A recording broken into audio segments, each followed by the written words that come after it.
Oh, and look at that. It looks like we are live now. We are here with a lot of folks this time. Let's just go ahead and pull it back to Julie and I for this time. Yes. I'm already excited holding on to my Joe Gardner action figure. And Where's his hat? His hat is over here. And we are excited to get into all the nitty-gritty details of Soul. Yes. We're going to talk about our thoughts on it. We've got, of course, as we always do, our multiple... copious notes. Pages of notes. We're going to talk about some of the little things, some facts that I had kind of realized or pulled together. We're going to talk about the presentation on Disney Plus. We're going to talk about the characters, go through some of them, the character designs, the soundtrack, the animation, questions that I have from watching the film. So I want to hear those from you guys as well. Some favorite quotes, some favorite moments. We're going to talk about the visuals, Easter eggs, the lessons of Soul, and we'll see where else the conversation takes us. So, who knows how long it'll take? Who knows what we'll dive into? But we've got a great cast of characters and friends of Pixar Post that are joining us along the way here. So I will kind of go around as far as how it is on my page. Joining us first is Giovanni and Ashley. So welcome, you guys. Hey. I'll even chest this button to solo you guys. So you can look at that. That was nice. So Gio Gio has met Julie and I at the MU college screening event that took place. Many moons ago. He was the first in line for that event. I was ready. and is in animation himself now, as he was a college student when we met him at the time. So it's pretty cool that we've stayed in touch over the years. He ended up working at the Disney store as well, so all of a sudden we're bumping into him everywhere. Now we're best buddies. And now we're best friends, yeah. And then Ashley is, what are you known as officially on social media?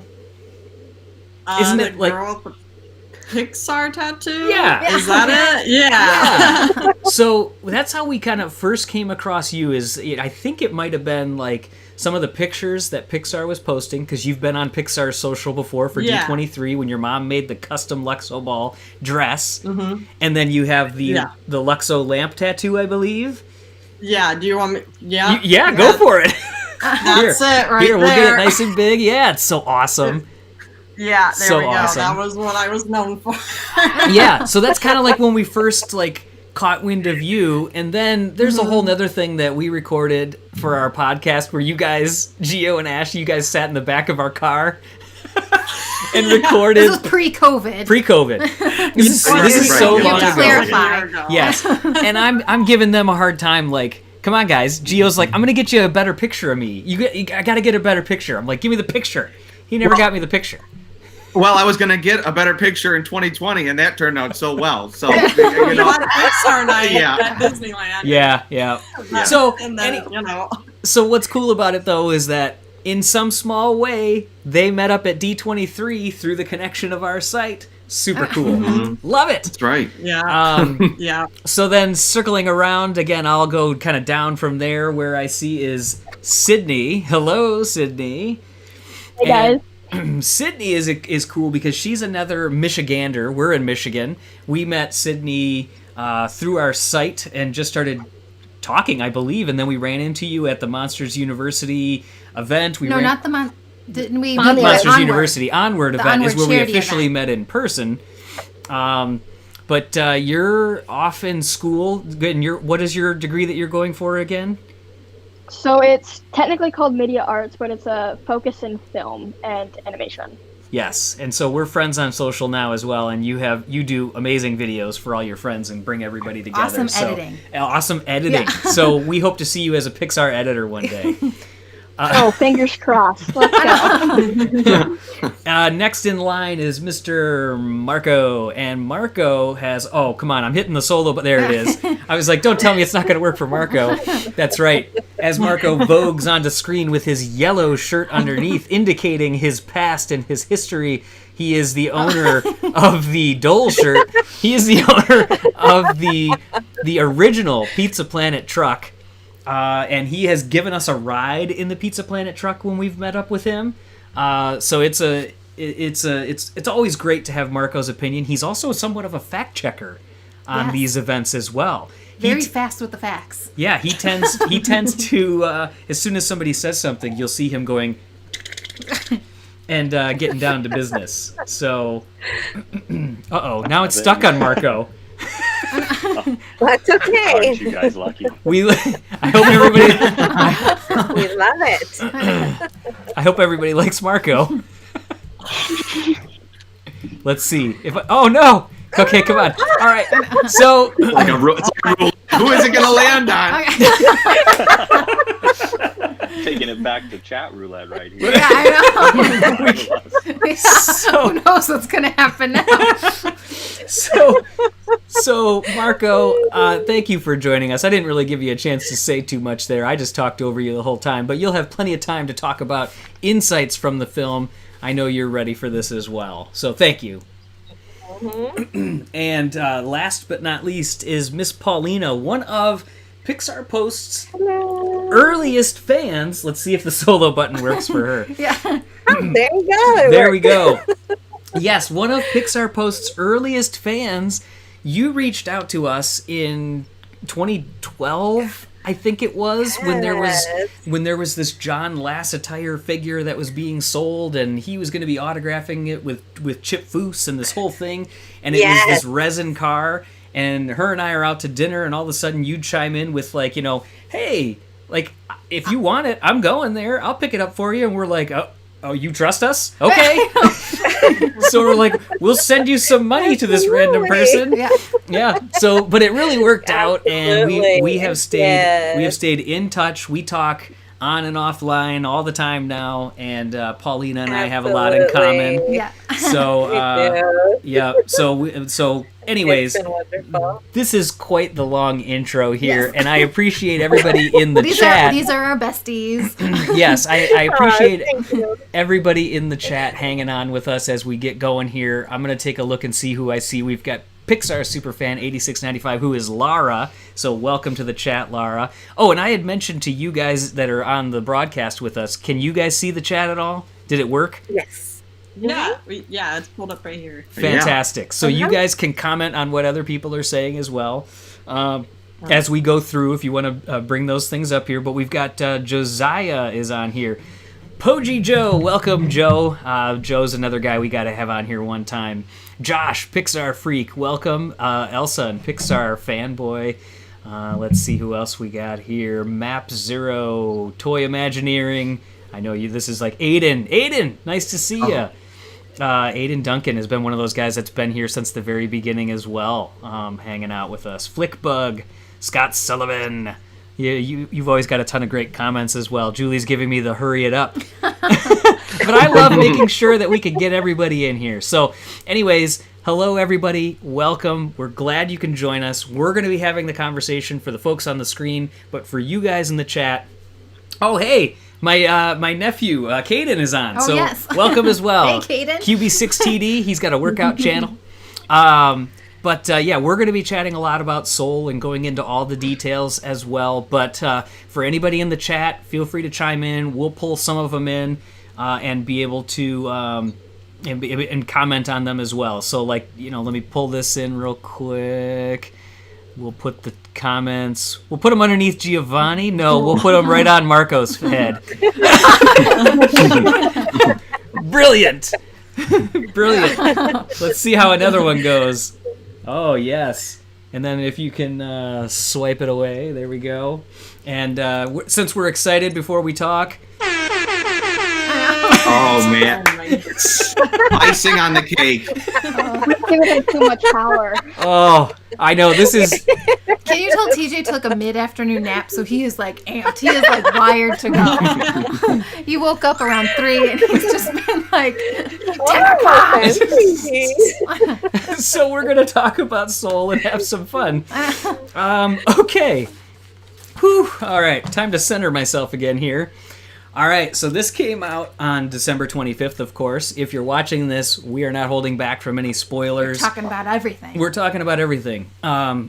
So if you're avoiding those, you got to go away, unfortunately. But for everybody else, the first thing that we did once this was available to stream is I was super excited to go on and see if I could change my profile photo on Disney Plus. Whose idea was it? Your idea. Thank you. But I was excited to try it to see if I could change it, and they only have Joe. Can you explain to me why I don't have a Mr. Mittens, why I don't have a 22, Yeah. why I don't have a Libba? I mean, you want to build out your family profile to all look like, like the people in... Make them all Jerry's. Yeah. Oh, Make every- And Terry. Yeah. I want it to be Terry or Curly. yeah. Oh, Terry yeah. time. Terry time. Terry time. So that was one thing that I really liked, is that I had that option, but I wanted more. So I hope that we can get some more, because right now... Come on, Disney Plus. I'm the Give us only- more avatars. That's right. It's not hard. It's just an upload of a photo. Hard. Yeah. It is. Yeah. Yes. So yeah, I agree. So we've got Luis Garza. Terry was a legend. Terry is a legend. Terry is my favorite sub character from the movie. So Might I just say too? I don't actually know where A113 is. If someone found it, let me know. But we do. Oh, we do. it would have been a perfect opportunity when Terry's like going in the filing cabinet room and he starts with the A's. Should have put it there. Yeah. Double man, double we've got- What's this doing here? We've got so much to talk about with Terry. I mean, I can't even get over how amazing it was that they did her arms coming up and underneath Back over like this. to go Yeah. through the file cabinet. Oh, so amazing. Whoever thought of that added to the creepy factor so good. They've already announced it. I mean, literally, I don't know if you guys follow a lot of the, Pixar animators and story artists and stuff, but we do on Instagram. They are literally saying everything.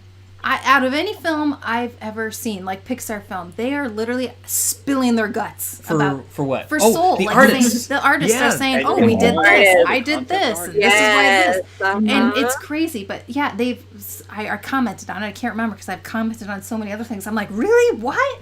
Yeah, that is a really cool thing that I don't know film if in it's particular, they are saying so much there, and I don't know if it's because it is like the first one that I think there's just so many new That's things in great. it. Just so many, Yeah. so many fresh ideas to discuss and show off. That's Yeah. true too. It's like an original, and like for a while it's been sequels. So to say you worked on like updating, Bob Parr is like okay, but and maybe this- because it didn't get a theatrical release, and they've all kind of been stuck at home too. That's I don't it, know. yeah. They're just all like saying everything, and I love it. And Good kind of publicity for 'em. off subject, but do you think they're going to tell us how many like views Soul has? oh, I would Like, are they love going to tweet that They'll- maybe soon? I I hope. think so. Like, I want to know, I like, do 'cause I think we they won't know will. box office numbers, but I would love to know how, like, I didn't, many They views? didn't do How anything with like. compared to Wonder You Woman? know. Oh yeah, compared to Wonder Woman too. Yeah, I'd love to know that. Obviously, there's difference with the platform too, but they didn't say anything specifically about like Mulan or anything, did they? Like how that did, right? well, Mulan, you had to Marco? buy first. I believe Right. they did. Yes. Oh, they did. I think like probably with the quarterly Uh-huh. or with the Okay. investors call, they probably were touting that number. All right. See, the fact checkers come into play. Yeah. We've got Marco and Paulina Yeah, with there the he fact is. checkers. So, Chicken Doodles comment. Welcome to the 3-hour discussion of Terry and nothing else. yeah. Teddy. Yeah. Oh, hey, here we go, Marco. Watch your head. Yeah, absolutely. I love it. Terry and nothing else. Okay, so how many times have you guys watched it so far? You guys in the chat can respond as well. I want to see, what like an average is. So Gio and Ashley, what about you guys? Count. I think what 3? three times. We keep skimming through it. We keep And going. rewatching parts that we really like. But like Okay. fully watching, I'd say 3 total. Yeah. Yeah. Okay. But that's just like I know we just never had it like where you can just Yeah. pop in and go. Oh, I just want to watch this scene again just It's for fun. Like it's so Yeah. weird. it's kind of fun just Exactly. to do It's that. so weird. Yeah. Yeah. Okay, so Paulina, how about you? The same as Giovanni and Ashley, 3 times, and then just skimmed it here and there. Yeah. Absolutely. Yeah. I've definitely I skimmed it. am. Yeah, go ahead. Go ahead. Oh no, I was just saying I definitely want to watch it more, many more times. Yeah, totally. There's just so much to appreciate in it. Absolutely. And I found like the skimming thing is like it's weird, but it's awesome. Like being able to do it, like we talked about, like this freedom of being able to just whenever I want to like go to any part from the first moment I saw it is weird. Okay, Marco, how about you? How many times have you seen it? I think might be the minority. I'm Doctor Stranging it with one. Oh, One time. Strange. I mean to watch it again. As soon as I finish, I zip back to the time code at like 26 minutes. I'm like, truck? Yeah, good. Okay. yeah. Okay, it's still there. Oh, who cares about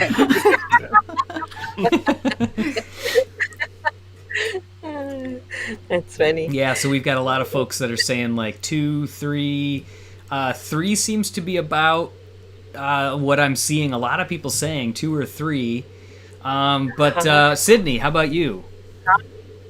I fall in with the lucky number 3 as well, but I've also skimmed a couple times. Yeah. So.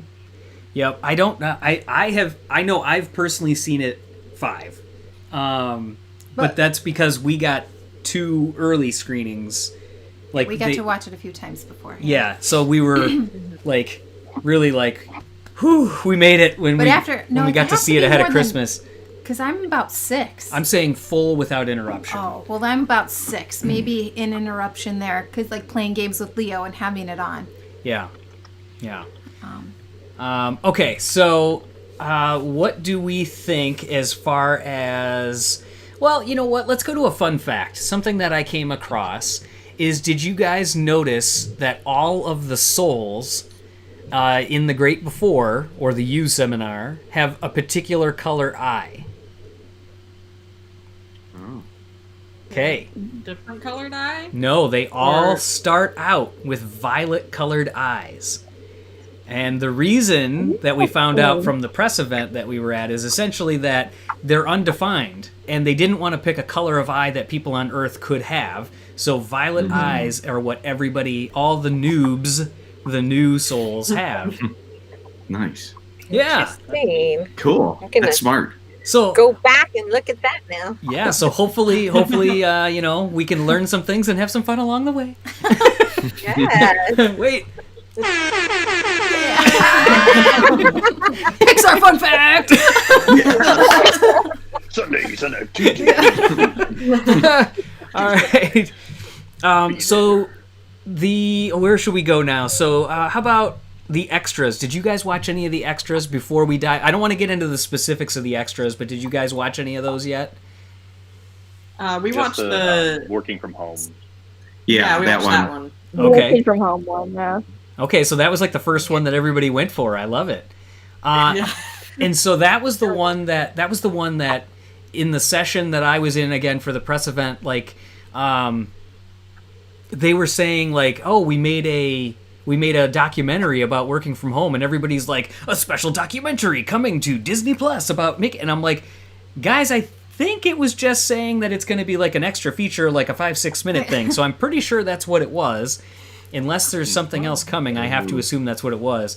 But that was really cool to see that, how they had done so much work ahead of time with the systems team, that they were so cloud-based that they were able to move. What is it? 52% of the movie was done Yeah. when they went remote. Crazy. So 48%. Can you even imagine that? That's Yeah. I mean, it happened, but that's crazy.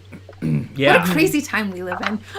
Yes. Okay. All right. So Joe says extras were great, but I definitely want more, and that's what I was going to go to next. Yeah. I need a director's commentary, people. Yep. Oh yeah, absolutely. It's coming. Yeah. Okay, so I was going to ask, Yeah. do you think we're going to get more than just the director's commentary, or are they going to wait until a physical release and then do more? Yeah, because will we get a physical release? I'm sure, right? I think we are. Right. Yeah. Yeah. So I think that there'll be more then, but I was wondering if they were going to release them all up front, or if it was going to be like this like delay type thing. So I definitely hope we get more. Yeah. So, and then let's see. There was one other one that I wanted to post real quick. So this will be a long one. But yeah, so Scott and I are always on the same page with this. Anybody with a newer TV, remember to turn off their motion smoothing. Motion smoothing should never be on. I know. Maybe sports, if at all, but not on movies. Yes. Yes. Marco for the win. So we've got that. We watched some of those. If you haven't watched them, for the people in the chat, be sure to do that. So I saw someone ask something if Leo liked it. So I'll kind of give a high level. Yeah, so from a kid's perspective, because as we're, our panel here, we're not like looking at it from a kid perspective. Yeah, so after like watching it, you guys, we've all seen it. There was a couple parts and I'm like, I don't know if Leo is going to be drawn to this. So our son is 6 for those that don't know. And he was absolutely in awe by it. Like, I was shocked. I was very shocked. Loved the music. Now, he is absolutely terrified. So at school, he was at school for 2 weeks before they shut down again. So he was at school long enough right before Halloween, and they sung a Happy Halloween song. And this has scared the heck out of him. He sleeps in our room every night since before Halloween. We have a sleeping bag on the floor. In the middle of the night, he comes and sleeps on our floor. And we were worried that the lost souls... The lost souls. I was like, oh man, this is going to be like a year. He's going to be... Yes. No. Yeah, I thought for sure that's going to terrify him. No. He's asked us so many questions. So was I a soul? That's where I was? I can't really remember it. I kind of remember it. And it's cool because he's like, I think I remember. And well, what's the great beyond? Like, what is that? Like, where do you go? And we're like, well, I don't know. And he goes, is that real? And we're like, if you think it's real. Yeah, it's a hard thing, but yeah, he's also been picking things up, and I'm loving this. Oh, and he says, I'm jazzing. Yeah. Constantly. He'll just like start bebopping, and he goes, I'm jazzing. And I'm So cute. And we're huge jazz fans. Yeah, love jazz. So there's times where he'll be in my room and I'm on my HomePod like, da-da-da-da, like jamming out to something. And like he'll come in, and so he's picked that up. So during this movie, he now knows some of the musical cues because he's listened to them enough. Most of the time when he comes in my room and I'm playing jazz, he's like, next. My playlist. But for this, he's been like, like he's getting into it. I'm like, yes. He's like scatting. The intro to jazz is what these kids need. So I like that. I like that from my perspective. But he's also been picking up like stuff from packages, like from Christmas boxes, and he's been drumming on things, like wanting to be curly. I'm like, this is great. And piano. He said the other day, I want to play piano because I want to be like Joe Gardner. And I'm like, okay. Wow. Yeah. Yeah, it's really It's cool. great that he's taken so much from it, because like so many people online, you see they're so concerned, like, will kids enjoy this? And I mean, I still think even at its core, there's a lot of fun stuff for kids, like with Mr. Mittens and a lot of the little souls. But even taking away that much from it is great to hear. That I was honestly shocked. Yeah. Like how much he is like really taken to it, because Onward has been on a constant loop since it's come out. He loves Onward, but like he loves Soul. It's cool. Yeah, so I think it is really nice to see. And just the questions are what's cool. The questions are huge. And it's like one of those things that Pete Docter talked about as well, where he was like, is this too heavy of a topic? And I think it's even in one of the extras, like, are we taking on too much, talking about, what happens after life and all these other things? What's the meaning of life? And it's cool to see that, he picked up on those kind of things at his age. And then, now granted, Giovanni, you mentioned specifically Mr. Mittens, and the young souls, and those are definitely his favorite elements, because they're the most active and comedic. Yeah. But it's nice that those other things are being picked up as well. Yeah. So I guess before we go too much further in it as well, I also realized we didn't ask just what are our overall thoughts. So before we dive into more of the specifics and go back to another fun fact, Marco, you're being put on the spot first. What would you give this if you could think about giving it like a 1 to 10? Inquisition. I need another musical cue now. But what do you think, like on a 1 to 10 for this? I liked it. I think I'm not as harsh as some people are when it comes to rating movies. Like, and I want to say like 8 or 9. I would say. Okay. And I think what's interesting with the movie itself is that like I think it like stood on the shoulders of what Inside Out was doing, and then just pushed it farther. and like I know like it's getting a lot of comparisons because it's the last movie that Pete did, but and I thought it was fun. I thought it was interesting. I like that Pixar's themes are maturing with its audience and its viewers, I think. And while you guys are talking about it, where it's like where they are pushing it and like maybe pushing it out of the bounds of children, I think they are presenting mature themes in an accessible way, in a way that like you can dialogue about it. Yeah. I think that's something that only Pete can do, though. I don't know anybody else that can. At Pixar, I mean, obviously we're getting a whole new crop of films and kind of looks, but I don't know that there's anybody else that's like really digging that deep. I mean, I feel like Pete is just like Inside Out was like his daughter like moving from like, the innocent child to the moody teenager, and then this is after he sees his son being born, realizing that there's like a personality already kind of embedded in there. I wonder, like, does he have to have more kids? But yeah, I mean, I love the fact that he's willing to do those, and I love that Pixar was willing as a studio to produce this kind of film. So Marco, I love it. You're gonna get yourself another Glockenspiel. You get one Glockenspiel. Is that what that's called? Yeah. Oh. All right. So Paulina, what are your thoughts on it? What would you give this movie from a rating standpoint? Gosh, everything Marco said, I agree with it all. He was so open about it. I also loved it very much. I enjoyed it. I enjoyed the story. I was able to relate a lot to it. I think I would give it like a 9 just because of, little things here and there. But overall, I mean, who am I to rate it? It's a Pixar movie, and it was done with so much heart, and they put their whole heart in it, and that's why I'm like I really hesitate to rate them, especially when I know how much effort and love and passion they put into their movies. That just because one movie didn't really strike a chord with me, I'm not going to put it all the way to 0. Yeah. 100%. So I loved it. I loved it. There's like, I can break it down and tell you, this part really resonated with me and this part almost made me cry and like, oh my gosh, so I think a lot of it has to do with also the age that you're in, your season of life, whether you really, connect with it. And I think that's what causes you to connect more or less with the movie. It's just like what you've experienced too, and wow, did you say the season of life? Yes. I love that. I don't know. I've never heard anybody say that. I always just say it's like life stages. I kind of like season of life. Huh. Yeah. That's cool. Yeah, I go through seasons. Yeah. So and you're right. You're right. There's never a movie that is a 0. There's always something that, well, I shouldn't say never. There's from Pixar. There is definitely not a movie that is a 0. And there's always a lot that's built up to it. But there are definitely some that are better than others, and yeah, you're right that it is kind of unfair to rank them against themselves because they should be looked at, individually as well. But all right, Sydney, let's hear what you think. What are your thoughts on like a 1 to 10? Where do you kind of put this?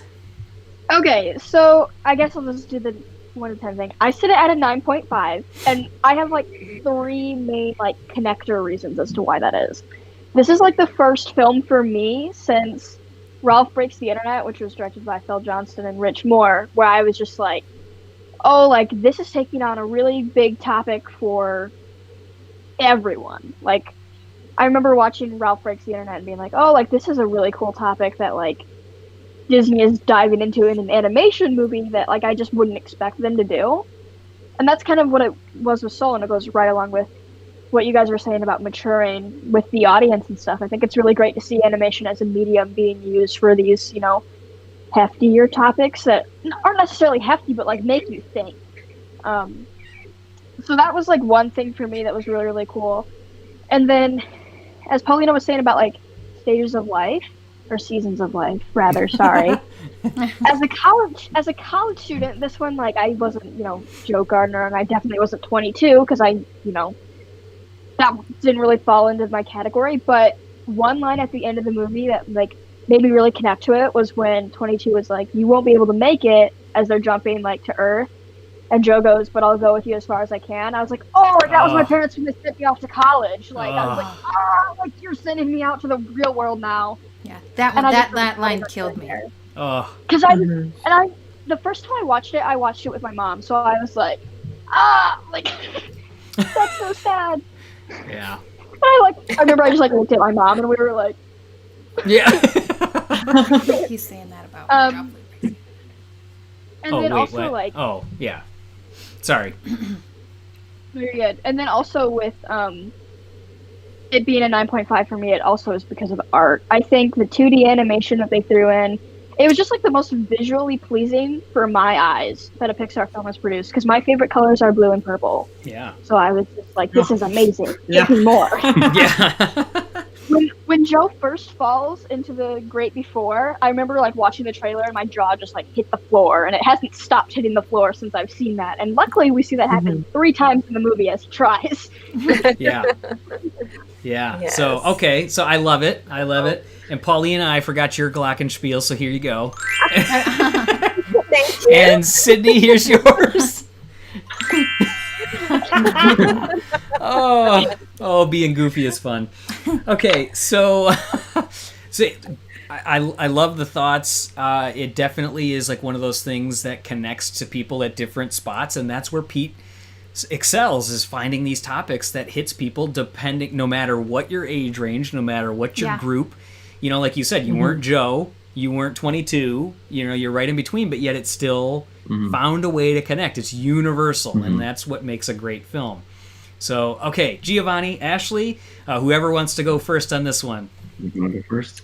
You can go first. Oh, look at the lovebirds. Okay. I give it a 10, first of all. Yeah, I mean, it's always hard to say, like, if I say 9.5, I'd have to, really stretch and be like, well, what did I not like? And I really, it's really, but really, I mean, animation, 100%. It was just every frame in this film, from the look to the character animation, is just just entranced by it. I was like, every scene, I mean, we have 2 great worlds to explore. They're both just as interesting as both. The music, I know we'll get into that, but the score of this film, holy Toledo.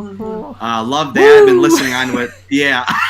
Yeah. Just been listening. Yeah. And listening. There you go. But yeah, just really likable characters. I thought it was, and as like you guys said, it's just something. Even if you don't follow the main story, there's a certain character, a certain element you will connect to, and I think you guys are right by saying that. That's a really, really big thing. And that's why I give it a 10, because I connected to 22 so much, and Joe. Like Sydney saying she was kind of neither. I was like, I'm Joe because I'm, pursuing a passion, and it's like not really working out for me because of COVID. So I'm like, I feel him there, and then 22. Everything she was saying, I was like, that was me growing up. All the time I was saying things like that, and I just connected so hard with them. And I gave it a 10 because of that. I just connected so much to it. Yeah, I feel like... Yeah. Oh, sorry, go ahead. Did you have... Yeah. No, I'm good. Yeah, you're good. Yeah, I think that honestly, like, I was going to go somewhere else, but now that you mentioned that, I feel like I want to talk about a little bit of, like, the lessons from the movie. Because, finding the characters that you connect to is one thing, enjoying the story is another, but the lessons in this, you think on the surface it's going to be this conversation about what is the meaning of life and what is my, like they say in the previews, it's like, what is my purpose? What is my, what am I pursuing? Live every minute to the fullest and all these other things. Yes, those are there, but I love that the negative self-talk was also something that is brought up in this movie, and how impactful that can be. I mean, it's not even just the negative self-talk. It's if you say one thing to somebody, it might be compounding with other things. So words have just this weight, and you better be careful what you're saying. And I know all of that wasn't in there. But that's what I kind of took out of it, as far as like when you see like her doing that recap of all the people throughout the years that have told her that, you're a pain, I don't like you. And what does that do to you? Even if it's just one comment, does it snowball to something bigger? Mm-hmm. And so I think that was like a really powerful underlying part for me. I feel like it's really important. That was Sorry, go ahead. Oh. that was the part I connected to the most, because I've been there with people, you know, saying hurtful things. And in college, I even had a teacher who told me, "You're never going to make it in animation. This is the wrong thing for you." And I was like, just a few months from graduating, and it really, that still sticks with me. And Clearly. So when 22 was a lost, when 22 was a lost soul, and all that was happening, everyone was saying those things, and then Joe comes in and says what he said. He didn't mean anything hurtful by it, but it stuck with her, and that was the part that I connected to the most. And that's of course when I started crying. But yeah, it was like that.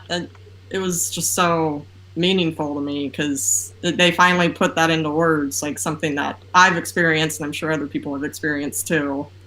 Yeah. Go ahead. No, go for it, Sydney.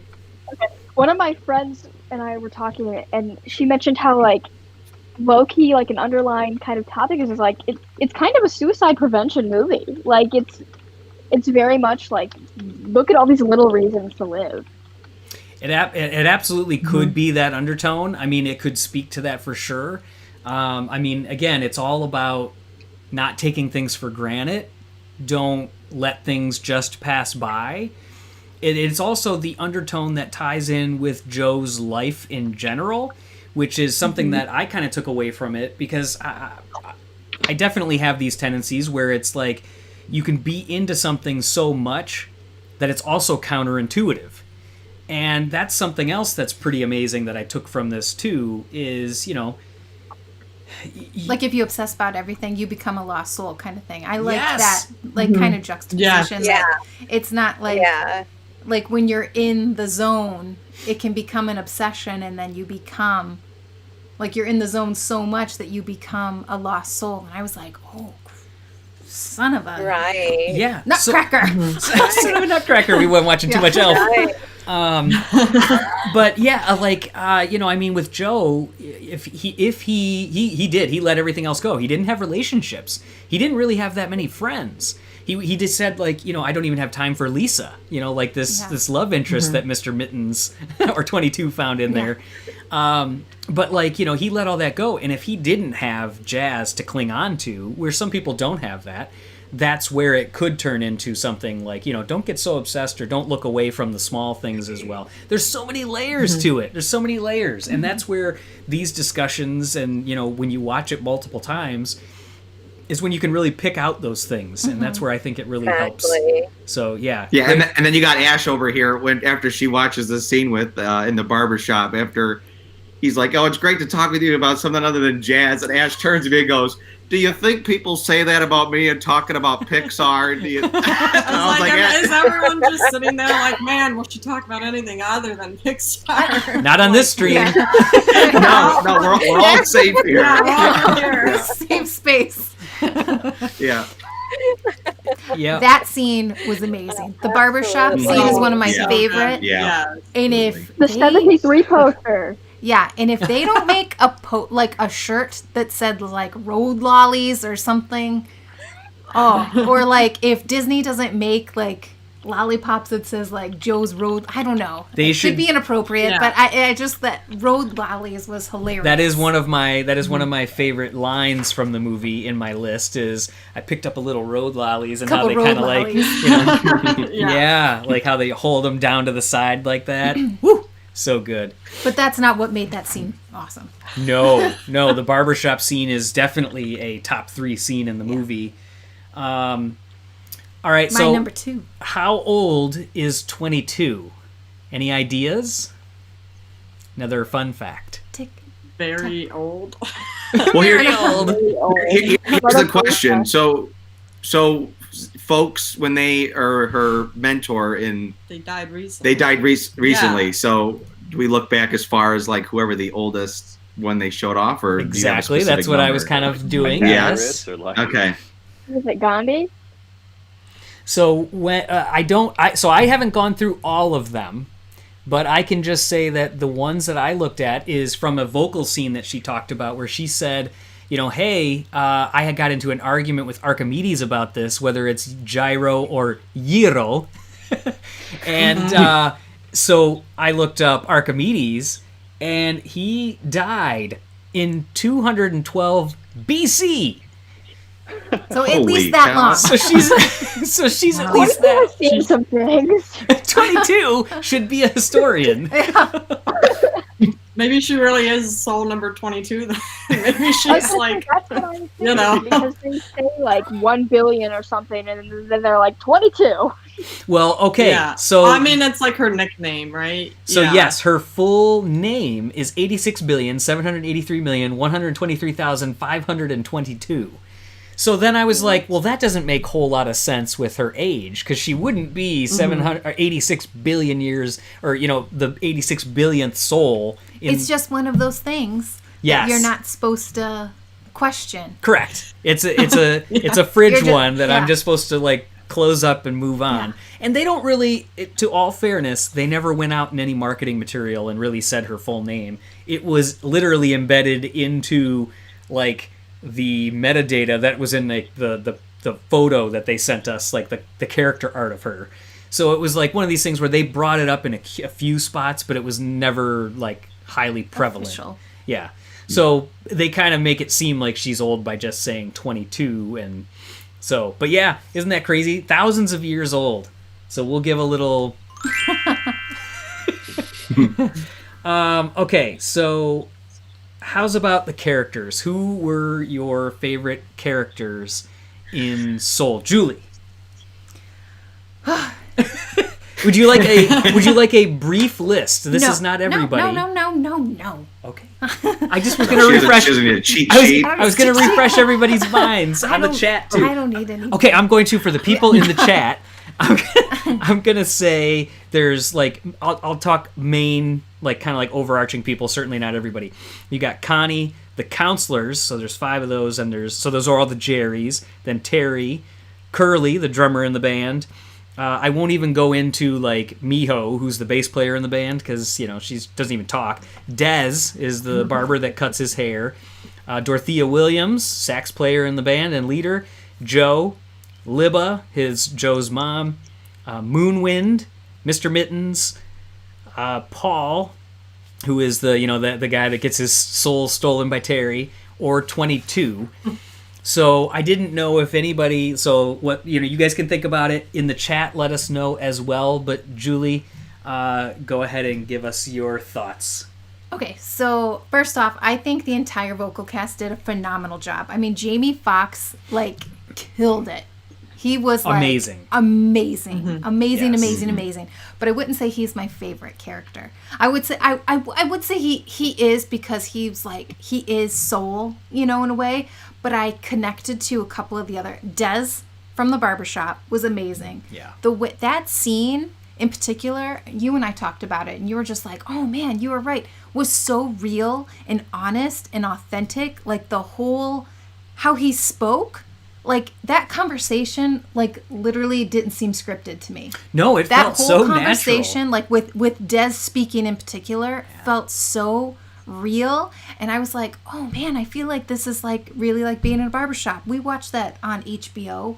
Yeah, they have the Barbershop show on HBO with LeBron James, and he brings people in and they all talk. And it's very much like that. And it just felt real and authentic. And I was just like, oh man. So Dez killed it. Terry.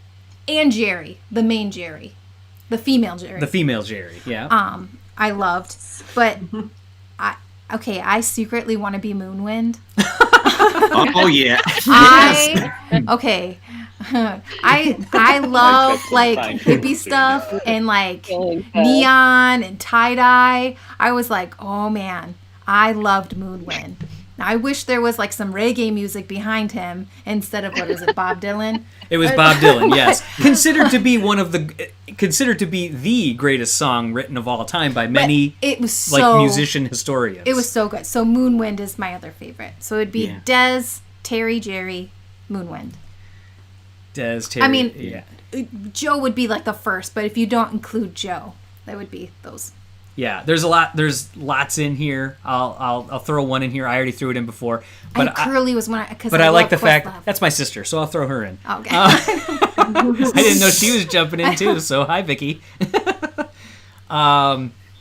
So yeah, the barbershop was amazing. My favorite character is Terry by far, for a lot of reasons. Number one, the silly factor, the fact that like. Yes, it is an award that I asked for. They gave her an award that she asked for.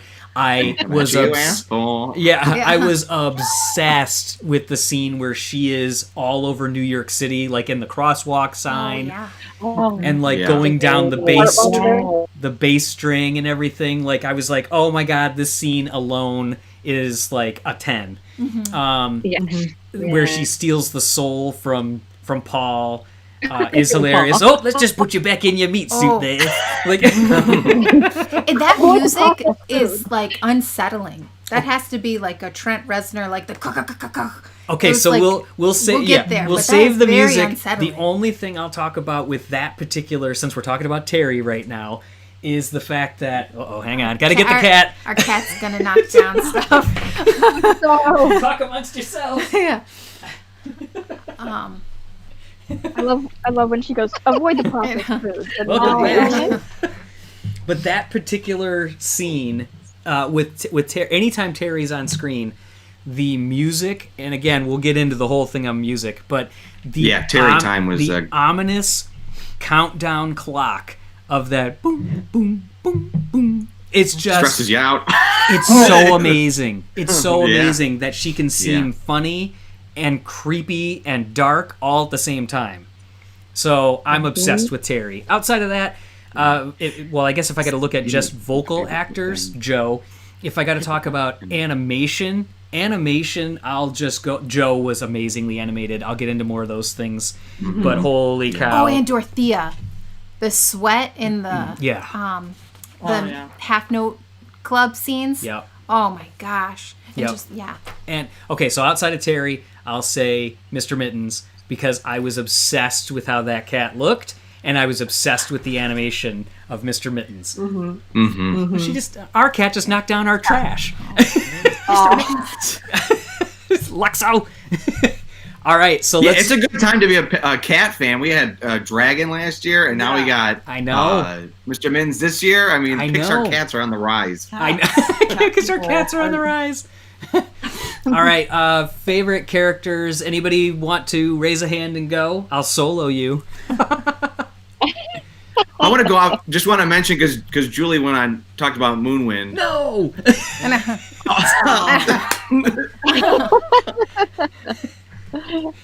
There we go. There you go. Usually, I'm all excited to know like who voices who and like anything. That's like my one thing that I like. What? It's true. I do. I love knowing like even if it's like a one-line thing. And I did not look at this cast list. I had no idea that Graham Norton was going to be Moonwind, and I was so excited by that because he was more than excited. I think that I've always wondered for the longest time, like when are they going to give that guy a voice to do? I think he has a great voice, and it was because Moonwind I expected like this more like hippie sort of voice, like you saw his character, you saw just more like almost like a Fillmore sort of voice. And to hear Graham Norton's sort of different twist, I don't know. It was a really fun surprise. That was amazing, and the fact that what she just said is that line where Joe's like, "Is this all necessary?" Yes. I love that part. Oh God, his performance was amazing. Okay, so does that mean he's also one of your favorite characters because of the vocal performance? Yeah, I would say that. Yeah, and design too. I thought that was a really fun.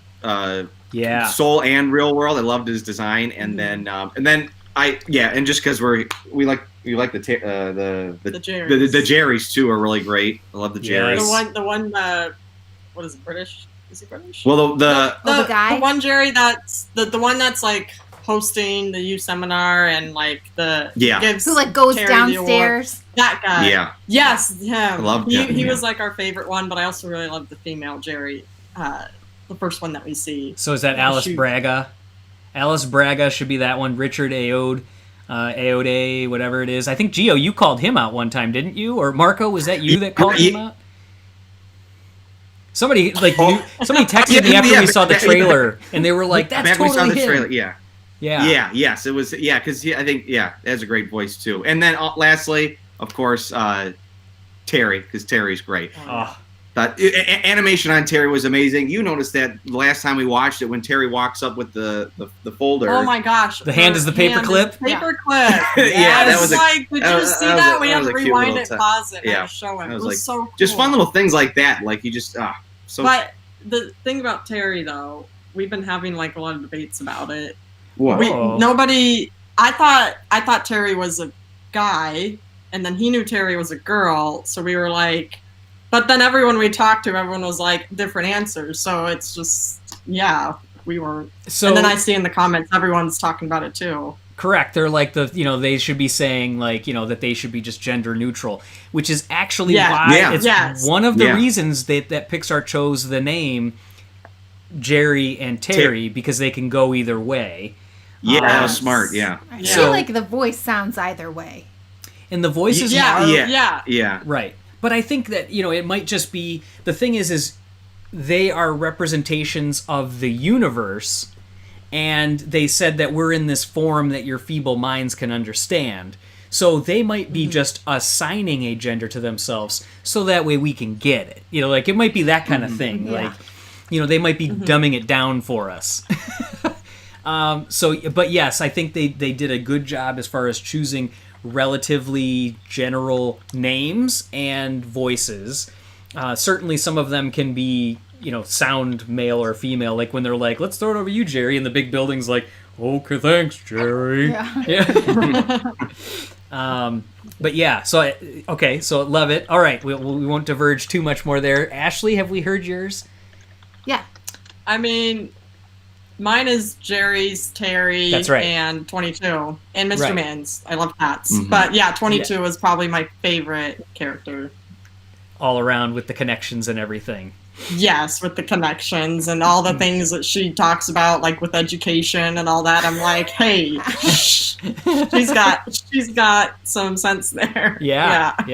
That was Leo's favorite too. Yeah, he likes 22, and he goes between 22 and Mr. Mittens. And the soul Mr. Mittens. The soul Mr. Yeah. Even though meow. Yeah. All right, Sydney, who's your favorite character?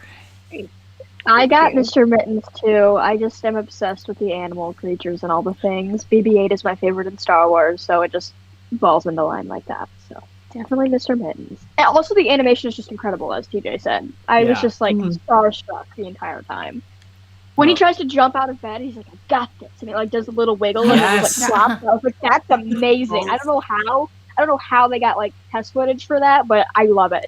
Literally, the animation all about Mr. Mittens is amazing. All the times in the apartment, the face changes, where he's laying down in the sun, tackling the phone. The light in the light in the elevator. In the elevator, that like shocked me. I was like not expecting that because like it's Joe, and like then he turned into a cat, and I was like, oh sweet, whoever, I love that he was artist thought of that. He was like doing it, genius. and then he just gave up and just walked down. He was like, I love that. Yeah. The only thing I will say, and I'm gonna sit in the minority here, I'm aware of this, but I think Terry is so annoying. All right. Well, it's been a great night, everybody. I love the animation, don't get me wrong. The crosswalk thing, the heart monitor, awesome. But I was like, where do like the counselors get their personalities to just be this like self-centered and annoying? like where do their personalities come from? Bureaucracy will do that to anyone. Even the most undefined souls will be corrupted by the bureaucracy. Ooh, I like it. But she's the accountant, and it's also a joke at accountants and how serious they always are, and how like when they come to audit, they're like, "Oh, great, the accountants are here."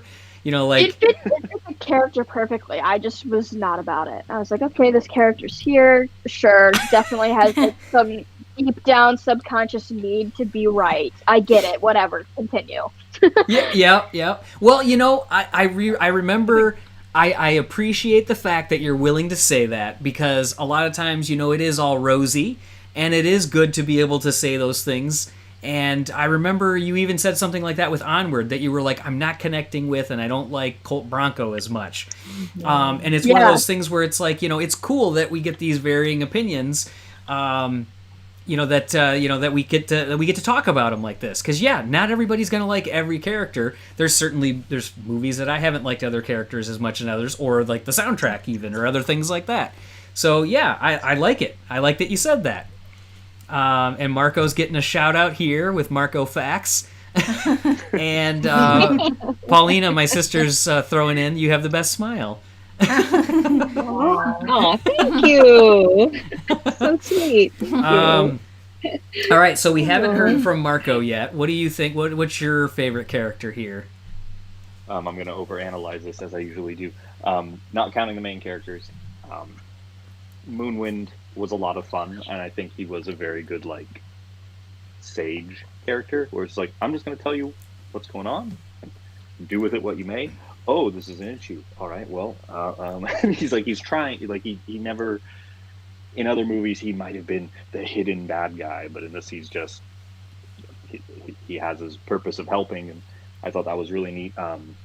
I forgot the barber's name. And then, Des. And then, I'm like skimming the cast list right now, but Melba's coworkers at the they were very, like, in the maybe minute of screen time, they just like injected so much personality into the scene. Yeah, I thought that was really neat. Yeah, for sure. Yeah. So I like it. So let's see. I got to switch my labels now. I think they were backwards. So Paulina, what are your thoughts as far as favorite character? Of course, I liked Joe and Mittens and 22. I just love the way they all connected together. You know, it was just great. And then I love Terry. It was just such a great character. We've all known a Terry, you know, and this one. Marco's feeling affected. We need a good, clean fight here, all right? and I love once Terry. I mean, I love the way she made her debut into the world through the hospital monitor, right? I mean, the way she came out, and then after that, it was just like, how is she gonna appear? You know, just so neat to see the ways, you know, which line she was just gonna pop out from, you know. And like when she became part of the graffiti, you know, when she was waiting for Joe, and it turned out to be Paul too. Yeah, it's just like all that was just amazing. Yes. It was just I just loved watching it. It was like such great animation. And, absolutely. And her character was a lot of fun too. Yep, for sure. Paul. Poor Paul. He deserved a little bit of a lesson. But falling into the great beyond and being separated from his mortal body. Okay. Oh, just kind of reel it in a little.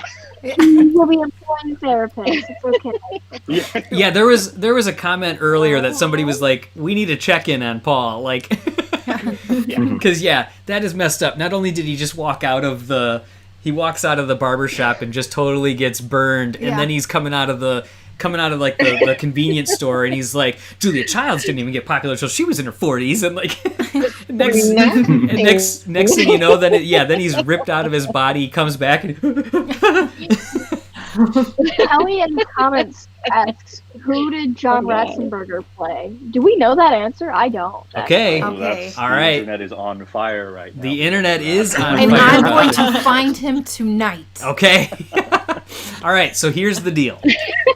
So prior to the movie coming out, we got the credits.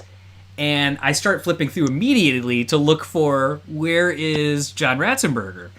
And so I'm like, is it possible?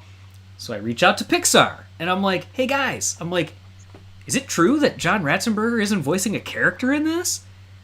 And they said, well, he is in there, but no, you're not going to hear him. So essentially, this is Going now to find him. this tonight. is the deepest apparent John Ratzenberger Easter egg to date because he's not voicing a character. The first Pixar movie that he does not voice a character in, and they said he's in there. We have tried to look at that wall of all those name tags. But I don't think he'd be in that name tag because I think those are dedicated to people who've passed on. Because there's a lot of people, like Pixar people, who have passed on who are on that wall. Right. There's a great tribute to Joe Ranft. Yeah. There's other folks that are in McQueen, there. I think, was on there. Yeah, exactly. Alexander McQueen, not Alexander McQueen. Alexander Jeez. McQueen's. Not Steve McQueen. Yeah. Could he be a soul? Like, is he on the bridge to the great beyond when Joe first gets there and you're supposed to like look for him? Or So is he like I thought maybe they put him in soul form, but then I'm like, so now I think he's in the city somewhere walking and they have Pixar. Yeah, like now he's in it. himself. Something like Or I hoping think that's, like, they really have maybe cliffed him like he's a mailman. Oh.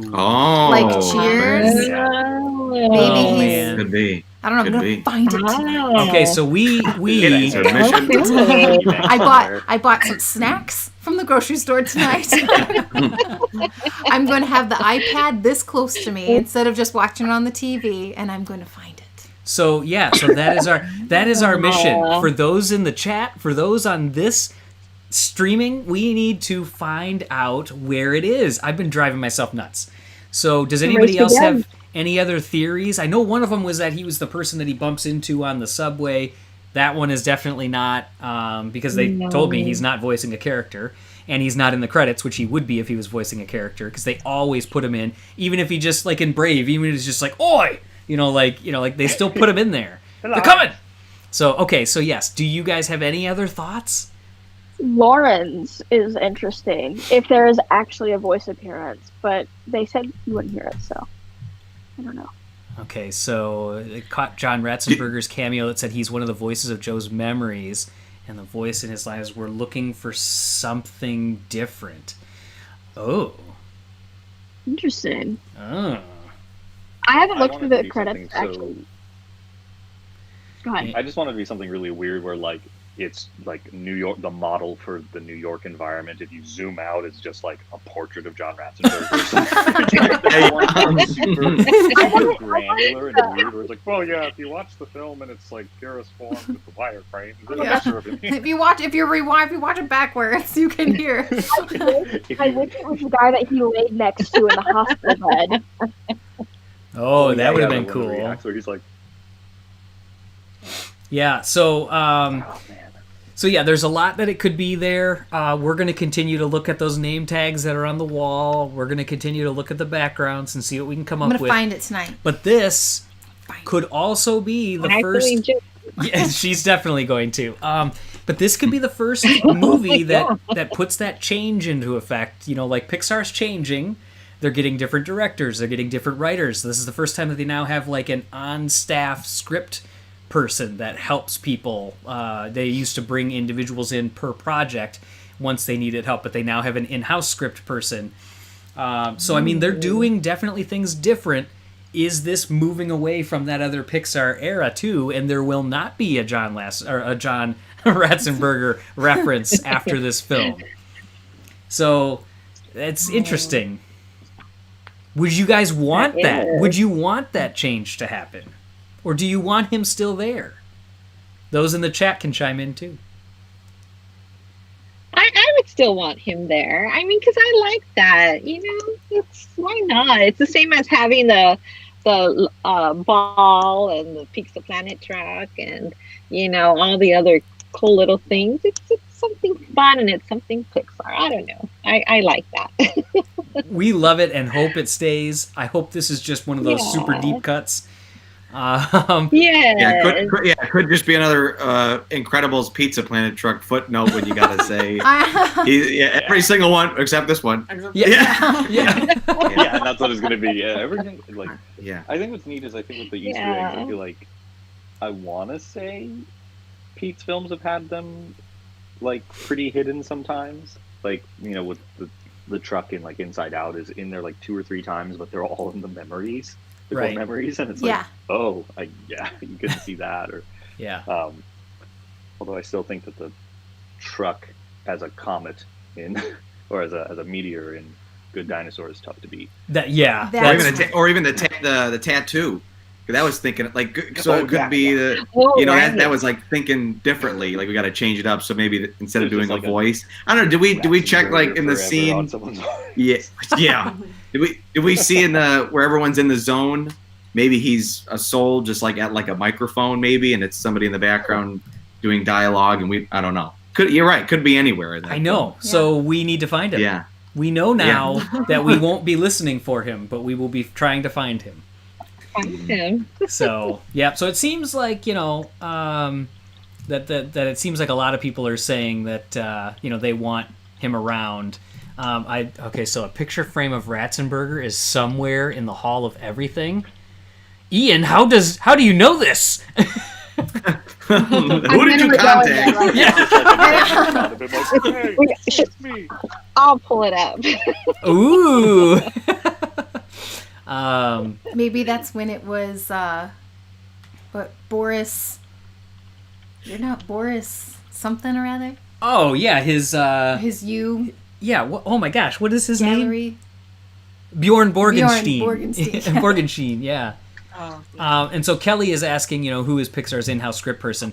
It's not Kemp Powers, although they have asked him to come on and do another project and to continue to work with them. So I'm thinking they're going to keep him there. But Mike Jones, who was the scriptwriter for this as well, who helped out with this as well, has been involved. And he's been involved with Luca already and a couple others. So Ian's coming in, say that was a joke. Ian, you got us all excited, and for what? I'm gonna find it tonight. Watch, it's gonna be there. No, it's all good. All right. Looks like we have a time code as well. Someone says a time code. Yeah, it says that there's a gentleman with a mustache Pixar. in a crowd shot at 58:37. It's a good thing I have the film. Oh, this is Josh. What is it? A mustache, 5837. Going there now. Do you see Soul? Yes. Okay, 58. Oh, he's right. We're here to find he's every single right. person in New York that has a mustache. You've seen him. Come on, pull up. Let's see. We are. Come on. Oh, it's already here. I have a film. Okay, good. I was really worried Wait, that I have it. Plus was going to do that thing where they're just like they're really tight on their copyright stuff. Oh. Let's see. Got it. Do I see it here? 5837. You have to No. keep going. Somewhere. Oh, 58. Oh, sorry. You just play it. Ratzenberger's Play hot it. dog. The problem is I don't have exact. No, I don't Right think that's. there. Right here?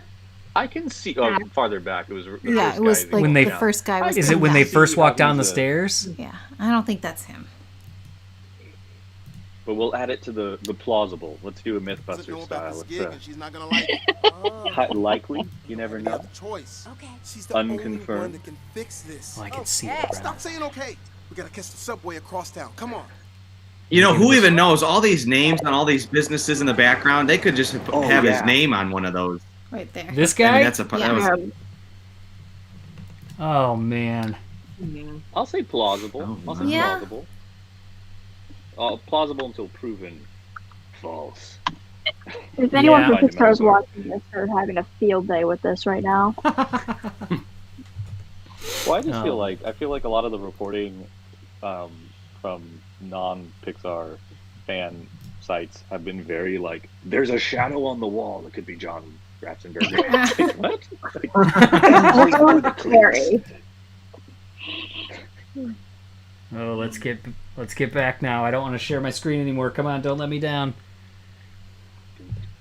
Let it go. Let it go.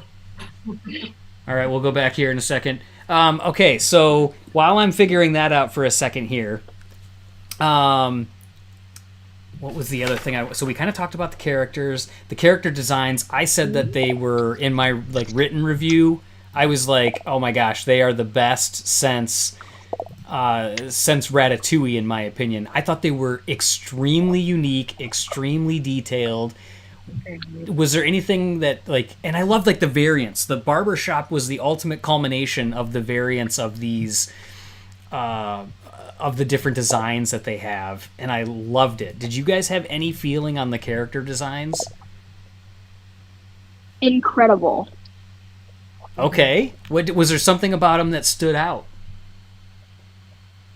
I like how when they went between soul and human, that you could still tell like exactly who it was. Like when Paul got sucked into the, great beyond or whatever, like you still knew it was Paul. Yeah. Yeah, absolutely. I just thought it was wholly unique how Joe looked. I love that they threw in cultural elements that you would expect to see and you'd hope to see. Mm-hmm. So I thought that was all really, really good and really important stuff that they carried through there. So, by the way, you guys see us again, correct? Yes. Okay. Just making sure, because now we lost Sydney, so she'll be hopefully coming back here in a second. All right. Did you guys have any? Well, can I talk about like my all-time favorite scene? Please. Okay, and this is probably one of my favorite scenes in, like, I might say any Pixar film. Whoa. Okay. Like, all right, hang on. Julie is going all out here. She is maybe because it threw me for a loop, but when the title cards came on and Joe like scrambled off that escalator to get off the great instead of going to the great beyond, and that's when the Trent Reznor Atticus Ross I'm sorry, Rose. I'm been watching Schitt's Creek a lot. So everything is like David Rose and stuff. So, it's a great show. But so when that music starts and it's just like all like the line drawing and it's so like, I don't know, that like threw me. And then when it's like a Disney, animation picture presents a Pixar Animation Studios film, I was like, are you kidding me? And then they don't show like the title card of the film until the very end. I was like, are you kidding me? This is amazing. So I loved it. I loved the music. I loved how it was so different. Yep. Like it was so like artistic and cool. Like it was just awesome. My notes here, it'll be hard to see, but it says that I'm obsessed that the title credits don't hit until 12 minutes in. Amazing. Obsessed. Amazing. That was so cool that they held it that long. That it starts with the poorly played Disney theme, which, by the way, did you guys love that? Oh, yeah, that was great. I loved it. The summation of this year. Yeah. It was so good. And then it goes right into his classroom. We don't see any opening like credits or anything like that. There's no even where it says like soul or anything like that. It goes right through all the way until he dies, goes through like he's like about to be bug zapped in like and then breaks through into the Trevorverse, as Pixar called it in the extras. Yeah. Because Trevor Jimenez created that scene, boarded that scene for the first time. Oh, it's so good. So good. That is one of the most artistic and beautifully gorgeous scenes and ever. the music on top of it. Oh, yeah. Oh, man. All right. Are we talking about the music now? Okay. Yeah. Yes. Okay. We have to. We have to talk about the music. We've talked about it. We've teased it enough. Giovanni, I'm going to let you loose on this one first. Please talk about the music.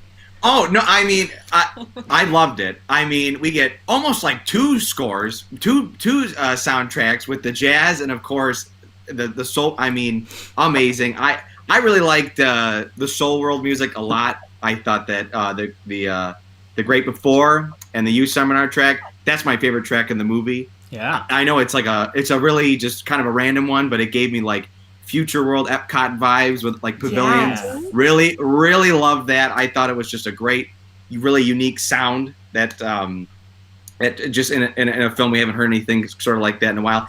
And of course the jazz music, loved it. So yeah, I thought this was one of the best in years, I think. Mm-hmm. I couldn't agree more. I love the fact that they, like the records, they sold just the John Batiste record and then just the Trent Reznor and Atticus Ross record. But Marco, you were going like this. Are you seeking a glockenspiel? I decided to. I jumped on the IMDb page, and the IMDb trivia for movies these days is kind of a message board now. Yeah. So I don't know how reliable this is, but this is kind of weird. It says hidden A113 reference. Do we have any musicians in the chat or in the chat? Well, it says when Terry is searching for Joe, she pushes a key on the piano, ding, and it is an A2 note, which is normally 110 hertz. But because it's a detuned piano, it's actually 113 hertz. So she's hitting an A at 100. So I don't know. Okay, if that is real, that's a glockenspiel. Wow. It's like I wouldn't put it past them to do that. No. I'm sure someone was no. So the location of it, like if you think about like middle C on a piano, she is definitely to the left of that. So it would be in that second block, because it's not 1, 2, 3. It's in that second block, it would seem like. I have no idea on the frequency, though. I could buy the A for sure. Yeah, so I'm thinking, like, if someone has a... this is showing my complete lack of music knowledge, but like a hertz meter, like a tuning meter. I have a synthesizer in my basement. I'll try it tomorrow. Well, but they said it's because it's mistuned. It's 130. That his piano is. 110. I might be able to use... I have a guitar tuner that has like the hertz and frequency on it. I might hold that up there and see what it can come up with. But it might be too short to even catch it. But I'm going to try that. And if it is, we'll be writing a post on it. I'll let the word document. Yeah, so the other A113, just since Sydney, you had brought it up, and then we'll circle back on the music too, is in the Hall of Everything. You have to watch one of our video. You can go to pixarpost.com. Well, we need to update it because... No, I have the... Did you do the Brang and everything? No. So there's also like Brang in there, which is the shirt, the company that, you know, the dad from Inside Out moves his family to San Francisco for. It's on the subway. But yes, A113 is on a street sign in the Hall of Everything, next to the right side of it, kind of like by where like the Ferris wheel, the construction truck, the Coco like Aztec temple-y that we're kind of looking at. So, but yes, we call it out and kind of trace the letters on it, you know, within one of our videos. So take a look at that one too. I have a question. Yes. Does anyone think they know what the Luca reference is? Yes. So, Marco's pointing up. So, yes, there are 2 Luca references. There's a potential third. In fact, somebody messaged me on it and I'm forgetting. So, if you're in the chat, I definitely chime it up here because I don't want to spend my time looking for it right now. But one of them is when Joe, inhabited by 22, is walking along the New York City streets and dragging the fingertips on the metal railing. Look, I'm making music. They go by a faraway travel agency, and in the window of that, there is a poster that says, "Visit Porto Rosso." And so it is, that's the town within Lucca that is there. So that's one of them. The other one is it's supposed to be a reference to the code name for the film, which was Vespa, and the Vespa that almost runs into him and sends Joe almost into a broken bone or something is before he falls in the manhole is apparently a nod to that as well. Cool. Sneaky. Yeah. Wait a minute. A113 is also graffiti above the Pizza Rat? Is it really? I haven't looked at all the graffiti. Lettering that looks like it. I know there's "up" written in graffiti outside the Half Note Jazz Club. Yeah. It's so fun to find all these things. Is it Paul Abadilla? Paul Abadilla does all those. Yeah, absolutely. Like I feel like every project Paul is doing work on now. Oh man, because they always have graffiti on these city streets. Okay, so we got to get back to the music here for a quick second. Paulina, did anything strike you in the score, whether it be from John's music, from Trent or Atticus? Or a moment that it tied to visually? Um, I think when he got in the zone, he took me with him. It's Yeah. like when he played in the school, in the classroom, and he's doing his little "this is how I felt" and this and that, and I just went in there with him, because the music was just so beautiful too. And when he's playing for Dorothea, right? Right. When he's like auditioning for her, and he just like goes deep into his zone. That I just love that. It just took me with him, and I was like, yeah, that's what music does. It just speaks to you and just takes you into this whole little new dimension. Where you just like, oh, you just get the feels. Yeah. So yeah, absolutely. Absolutely. Yeah. So yeah, just great music. It was just all beautiful. Yep. Yeah, it definitely was. And you're right. It definitely took everybody on that journey with them along the way. And now I'm just kidding. Marco shared the screenshot. Was that Marco that shared that? I did. Oh, Sydney, yes. Okay, so yes. So that's definitely, I can see that it looks like, it's dark right here, but you can see like there's like an A113. It sure looks like it. Yeah. Yep. So that is awesome. Nice. So thank you for the throw in here. Of course. Let's see what we can get. Can we get everybody back? Solo, don't Sorry. solo. You're fine. It's me. I'm learning it. No, I don't want you guys gone. I want you guys in here too. Okay, music-wise, Julie, was there anything that stood out to you? I loved all the music.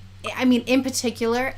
And what's crazy is I'm not like, maybe because I'm sour about The Social Network and yes, okay, yeah, and Inception, when that Oscar was let out, given out for those two movies regarding musical accomplishments. I was like, oh, okay, Trent Reznor, okay, it didn't thrill me, but I'm telling you what, my mind was blown. Okay. My mind was changed. That scene in particular that I just gushed about with the title credits, with him falling through to the great before. So good. I can't even.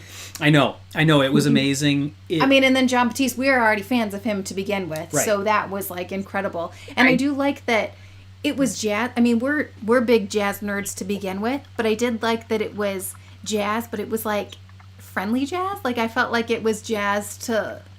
Yeah, like he said, he made it accessible. He didn't do like deep jazz where it's like improv, like where it's crazy improvisational and like out there acid jazz or anything like that. He did very approachable jazz. Yeah, but I felt like it was really like, I don't know, it was nice though. I felt like it was real. It was just like, felt like that's what they would have been playing. I felt like that's what Dorothea would have been doing. I felt like it just felt like authentic. 100%. Yeah, it was great. The jazz music was great, and this is, we talked about it before on our last hangout with the trailer, how bent we were with Trent Reznor and Atticus Ross still beating out, and I'm only rehashing this because it still hurts, still beating out Hans Zimmer for the Inception soundtrack. There's no way that the Social Network score was better than the Inception soundtrack. No way. But I will say, no, I did like the unsettling music of Soul. Like when it was like when he would go into those dimensions, when Terry finally like captured him and stuff. I was like, oh my gosh, it made my stomach like almost feel like when you're like, going on Splash Mountain, down the big drop, like, just kind of like turn or like want to fall. It was just like that weird, unsettling music, and then followed by, I don't know, it was just perfect. The music was absolutely perfect in this movie. Yeah, absolutely. More so than, and it has to be because this movie is like about music, but more so than any other film, I think. For me. That's what I took away from it, and where I was going is I walked into this thinking there's no way that I'm going to like anything that Trent or Atticus does better than what John did. Yeah. And I will laugh myself off tonight because I can't even believe it. I love Trent and Atticus's score better than John's. Really? I do. Wow. Because I can't eat like the Terry element. Oh, yeah. That, like I said, that ominous countdown clock that's there. The fact of how they made The Great Before, like they said that, they're known for doing like just really ethereal, deep noise. And that's what made me mad about The Social Network. I'm like, are you kidding me? Like, Hans Zimmer creates one of the greatest songs of all time in the song Time. The song is called Time. And then you put out noise. It's literally like, when they're in the club in The Social Network. And that wins the Oscar.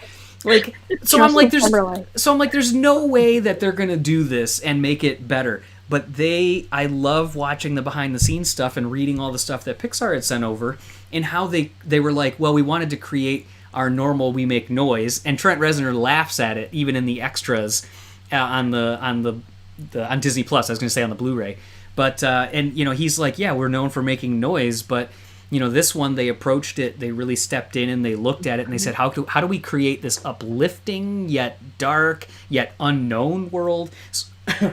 Excuse me. So I think they took a different approach at it, and I think it paid off. Paid off big. Sorry, I'm getting all excited talking about Hans Zimmer. Mm-hmm. So who else wants to talk about the music? Because I haven't talked for this long. Like, sorry. Yeah. What were you gonna say, Mark? Oh, you went and got a lozenge. I just have a couple of thoughts. Yes. Obviously, I love the score as well. I think it was one of Pixar's most standout scores that they've had in a while. Yeah. For sure. They really haven't put anything out like that within the last decade at least. I'm trying to think of anything before that was nothing even, has comparable. pushed it that far. I mean, they went kind of there with the Dana brothers. Nothing was as far as this though, and it's so cool. Mm-hmm. But I do want to mention, and it's like just a little thing, but I love the beginning of the music that they did with the band room. I think it's like so on point for middle school band. Yeah. I remember, actually this is kind of a funny story, but Joe Gardner is the main character. My middle school band teacher, his name was Joe Gar. And so as soon as this movie was announced, I was like, well, this is amazing. Joe Gar is going to love it. But, like, I just watched that scene, and I was like, I see myself in this scene. Like, this was totally, like, our middle school band. Like, someone forgot their saxophone, someone's on their phone, someone's, like, going all out, and someone's slide is falling off of their trombone. Yeah. And the sounds, like, matched middle school band. Like, the poor soul who had to go scout and what middle school bands sound like, I'm sorry, but you did a great job. Yeah, absolutely. Absolutely, because you're figuring everything out at that point, and you're really trying to understand how you all time it out and come together. Scott Sullivan is a smart man here. Speaking of music, they should get Hans Zimmer for Lightyear. That's a total sidebar, but I think those are all great points, and it all ties into the music because even the middle school music kind of ties in there. Even though the other people are saying it'll be Giacchino. And it's so cool to see how inspiring he is to like Connie too, because like he just sits at the piano and like just starts playing. Like that's exactly what like my middle school band teacher Joe Gar did. So it was cool to see that connection of like that's how it works. Like they just sit down and like show you this possibility of what you can sound like, and that's like, oh, like I want to do that one day. Yeah. Okay, song from the chat about the music. What did you guys think about the song It's All Right, the one that's at the post credits? Good, bad, indifferent? Right. How did it supplement the movie, and how do you feel about the song? Giovanni, Ashley, you were kind of like chuckling a little bit first, so I'll go to you. No, we like it. What about you guys? It's always nice to hear like an original song at the end of every, in the credits. Mm-hmm. That's always like something to look forward to. Well, original remake. Yeah. Original remake, right? Yeah, but just hearing like, yeah.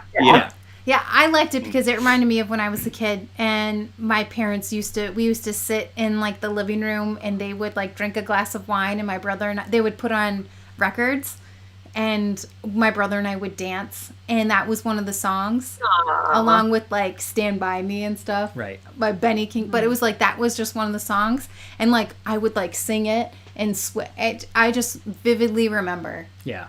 So to me, that was like a special ending. So I liked that. Okay, so I'm going to take a turn here. I love it in the movie. But you don't like the song? I do not. No. Oh. I like it in the credits. I feel like after the movie is done, I feel like it's the perfect blend of upbeat and the soul element blending with the jazz element. I feel like there's so much that I can take away from it in the context of the movie. Now, when I listen to just the soundtrack, and it hurts me to say it, again, being a fan of John, I feel like the arrangement about 3/4 of the way into the song gets muddy. And it starts to get too many weird, like, there's too many noises going on in the background, and it loses the simplicity of the song. So to me, the soundtrack, when I can fully just listen to the song without the visuals and, like, the weight of what I just saw, I don't like it. And it bothers me to say it, but I don't. Oh, I'll have to just listen to it with the soundtrack then. So after I watched the movie, I was like, I'm going to listen to John Petit's stuff, and, like, hadn't listened to too much of it, and there was a good Apple Music, like, essentials, and I was listening to it, and I feel like that kind of, like, mild dissonance in his arrangements is his thing. Yeah. I don't know that I'm, once again, not talking about music in a way that's very informed. Got some funny sounds here and there. Yeah. But, like, he'll, like, really play, I feel like he plays with, like, tempo a lot, and you're like, it works. He does, and it threw me off. I think it's because I'm also hearing the original as well. I buy it on his original music and all the time changes and everything that he does because it's his. But this, I was like, wait a minute, you're taking away from the beauty and simplicity of the song by trying to put too much in there all of a sudden. So that's just my take on it. But all right, so we've been kind of going through some different elements and kind of, like, reading off some of the different categories here. Are there hot topics or things that you guys specifically wanted to talk about? I'll let you guys ruminate on that for a minute. And then we're also going to talk about Burrow, just real high level. I don't want to do like a whole session on Burrow because of where we're at time-wise as well. But Julie, was there a particular scene in this that, like, animation-wise or lighting-wise, because we always talk about the lighting, really stood out to you? Amazing.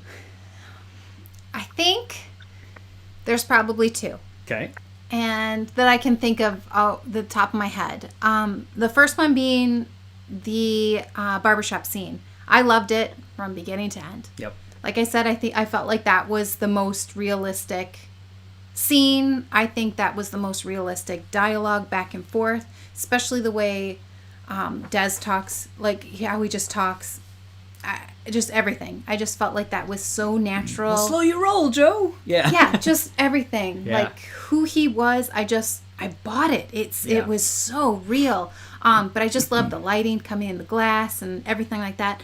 The second one would have to be when they did the when Joe finally played with Dorothea and they did the montage of the lights changing, and you could see like the beads of sweat on like the arms and the on he face. got his gig. Yeah, the exact way he wanted it. We got the payoff. Yeah, the lighting on the saxophone. I mean, even we've already seen when Dorothea was first introduced, how the lighting went down her saxophone, kind of introducing the music to the.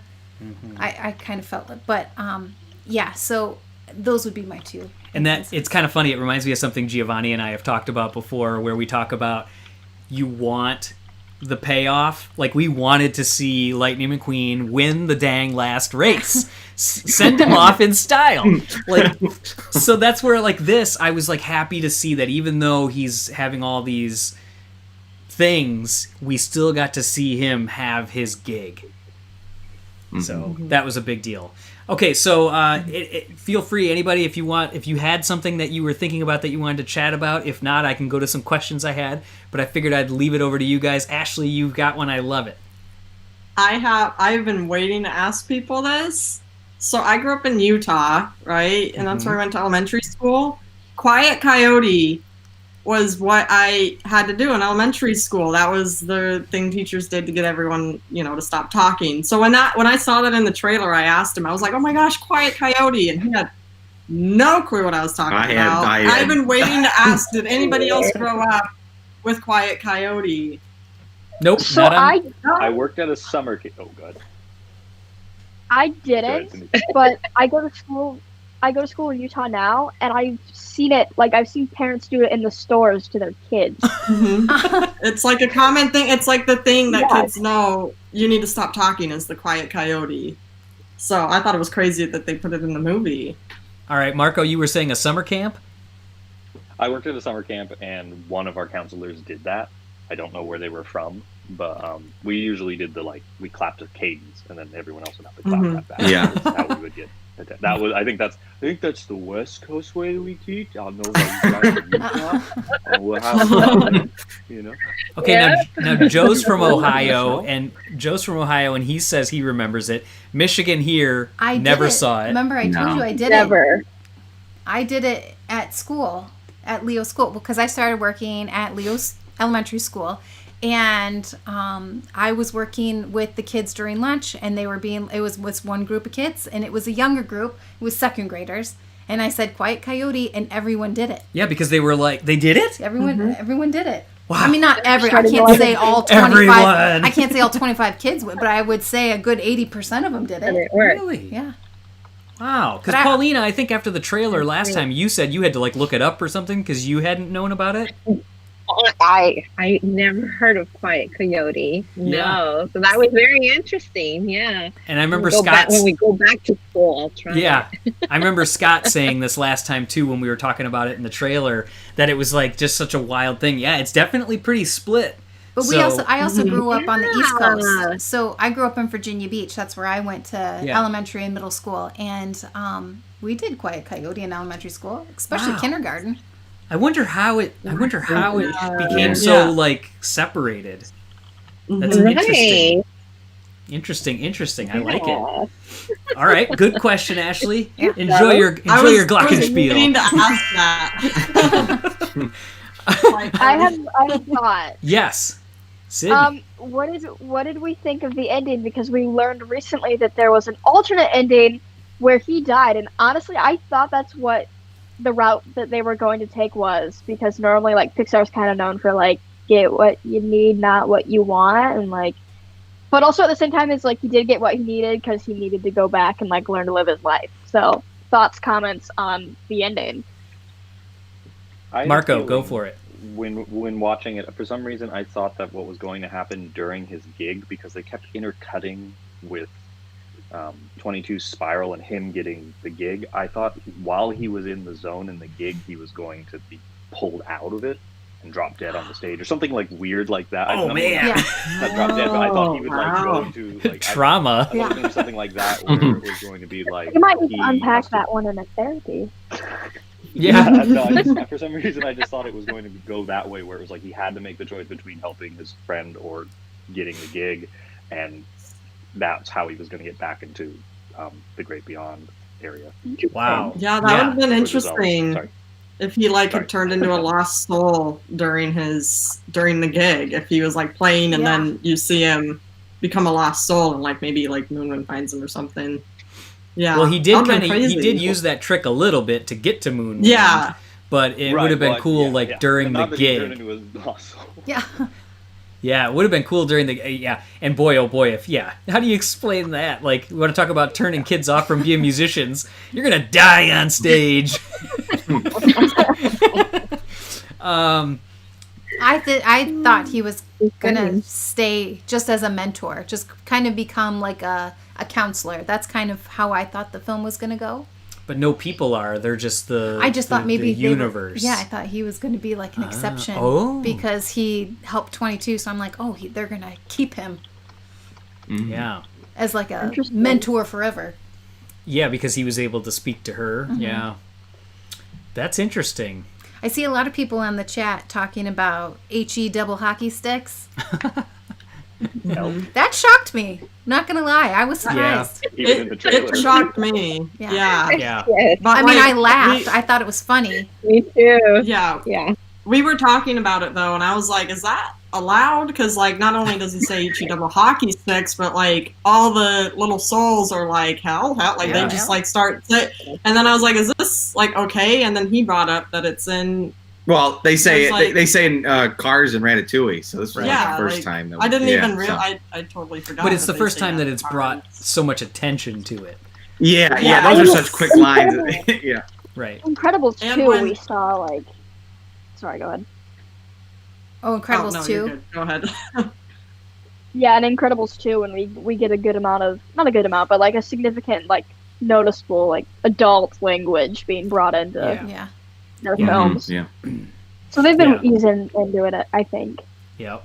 Here's a question from the chat. So this is Josh. I have a question. One of the Jerry's mentioned the count hasn't been off in centuries. When she's talking to Terry, who are they talking about? I would love to know. So, and that Yeah, was that's one, That's a straight to DVD short.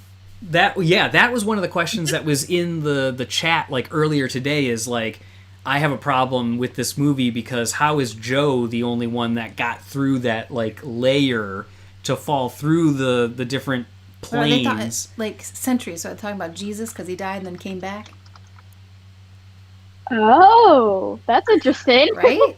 Ah. That- Kind of cool. If that's your belief, I don't know. yeah, right. Yeah, I mean that could definitely I don't be. know the story about it, but That's true. That they But- can't make that short, but that would be funny. Yeah. That would be. I would like to see if there was someone, the story of the other person that made it through the fabric. But they're like, why was Joe the only one that tried it? Was everybody else like? There's no way everybody else was accepting of their death when they were well, there. it's just one of those things you're not supposed to think about. Stop questioning. I agree. I agree. Yeah. I agree. But they brought it up, with the count hasn't been off in a while too, and it was something that somebody else had brought up. So yeah, I thought it was a good observation. But yes, you are supposed to just enjoy it and let it go. Okay, other questions. I really want to know, and I intend to do a post on this. Who is Joe's dad? Okay, Yeah. so they mention Ray Gardner several times. Not only do we see him in flashback scenes from when Joe is younger, when he's older and there's like an IV in his apartment where he's playing piano for him, but then Curly probably introduces Dorothea. most notable is Curly introduces him to Dorothea as Ray Gardner. Ray Gardner's son. Now, Ray's son. there's no way Yeah. that there was not at some point some element of Ray Gardner more involved in the story, because why else would Dorothea know who he is unless he was a jazz great or worked with her at some level? Like, I just don't buy that they would have brought it up. And then when he leaves, he busts out of the club and he's like, "You see that, Dad?" That's what I'm talking about. Yeah. Like, I get that he would do it, but why? Once they threw Dorothea being introduced as such, I was like, there's something more here. Well, see, I thought maybe his Right. dad was the person who he took his hat off to in the hallway when he was going down the stairs. But it's not him. It doesn't look like him because they've shown him in the film. So I don't know. Obviously, he played there. Right. But So anyways, what, go ahead, Ashley. just a thought. Would you say he was successful because Joe's mom is so against music as a career? Because of maybe how he wasn't. because of how he struggled. But that makes me Yeah. wonder, like, but why would Dorothea know him if he was a struggling musician? Like, Yeah. and she Or maybe is he such wasn't around. This feels like Coco. Yeah. Yeah. Yeah. I don't know, but just something to think about, because it made me. I want to know who he is now, and I want to know if his dad, at some level in the great beyond, can see him. Now we're getting into Coco, yeah. Okay, the other thing I was wondering, and then anybody else feel free to raise your hand after this one, or let me shout out afterwards, is when I first saw that they chose the bug zapper sound. So in the extras, they asked, they mentioned to Ren Kleiss, who's the sound designer for the film, amazing sound designer, came out of nowhere. Love and now to is chat on with him. and now is on everything. Yes, Yeah. we need to talk to Ren. Yeah. But he was like, we didn't want to do like a big ominous sound, so we just chose the bug zapper. When I first Which is saw a that- cuter sound, but when we first watched it, I was like, oh. I know, I'm like, ooh, is it like Yeah. we're reverting ourselves like- to a bug zap? I'm like, is that a good zap? Like, yeah. So how did that strike anybody else? We The first talked zap- about it. Oh, go ahead, Marco. the first zap, it scared me. It was like a bug zapper, and then it just kind of was like the least threatening electrical sound. Yeah. I guess. Because I guess like bloop, Back bloop, to you. bloop, bloop, bloop, bloop, bloop would kind of be, and it wouldn't match the sound of Trent Reznor's music, Right. I think. Right. Yeah, if it was bloop, boop. It didn't even have to make a noise though. They could have just went into the white light. But I did like that they were like turning into like the primary colors. Yeah, they did. They were like separating out into the. They lost their features. It was they very lost like their legs. yeah, like a like the TV. Yeah, it's when you separate the RGB. Yeah. Yeah, into like the triangle. But Ashley, what were you gonna say? I was just gonna say that we like talked about it afterwards, and I was like, that was. I reacted how Joe reacted. Like, I heard it, and I was like, that is so freaky. I don't like that at all. And then I immediately thought of Bug's Life, and I was I can't help it. Yeah, So beautiful. Is that why they were going? Maybe that's why everybody else. Wait, that's why they were all calm and he was not, because he was facing the other way. He wasn't looking at the light. Hey, was that guy who goes, oh, was that Austin Madison? We always think the guy who just does like the, That's true. Kelsey Mann and we either Kelsey think it's Mann Kelsey Mann or Austin Madison. Why aren't you worrying? I don't know. Yeah, I think it is one of them because it sounds like the voices they did in Party Central. Yeah.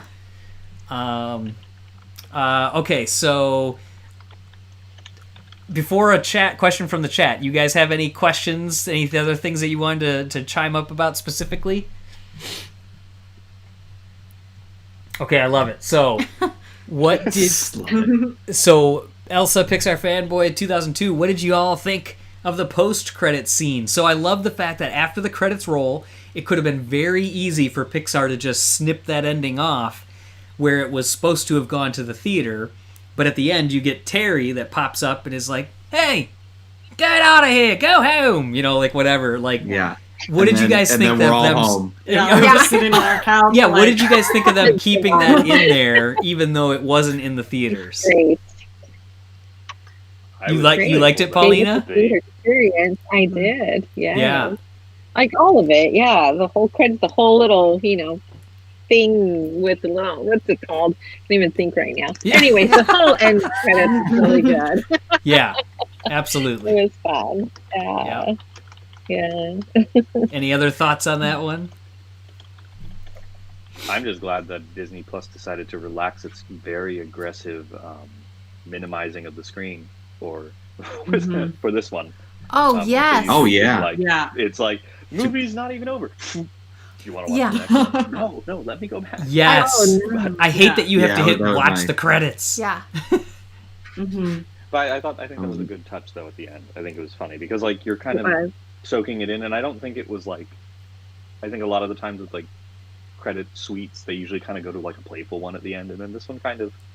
I mean, they did the little, like, hip-hop punk song in the middle.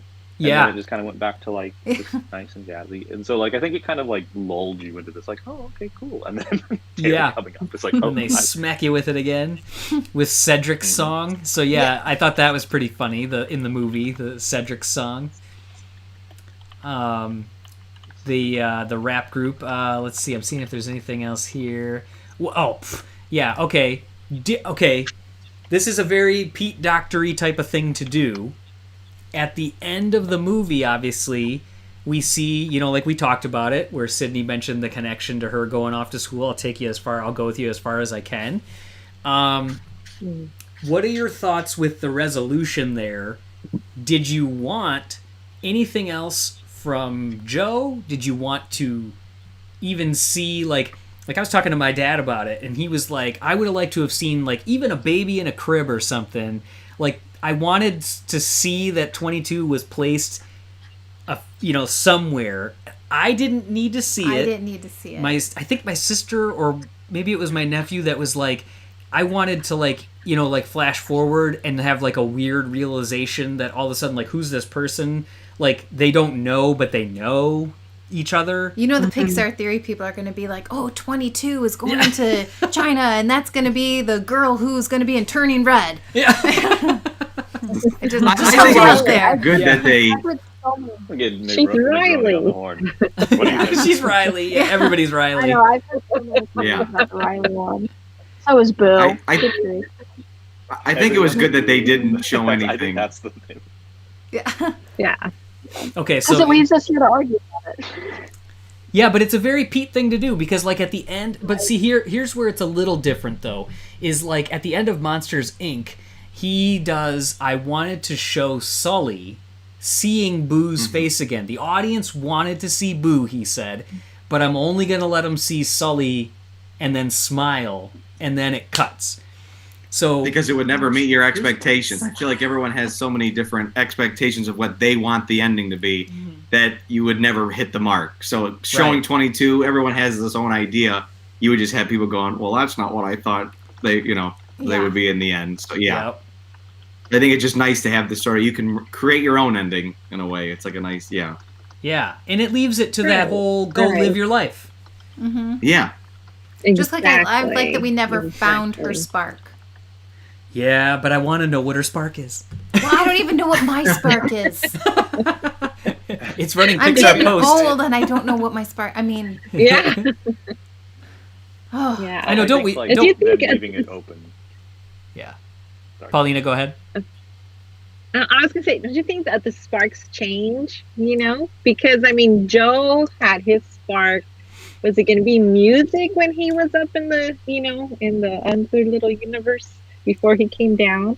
And Yeah, then you're he right. comes down, and it's that's what I was thinking of. Like, dude, you choose a spark, but does it change as you grow, as you move along? Like it's always gonna be there, but you know what I mean? It's just like, Yeah. I don't know.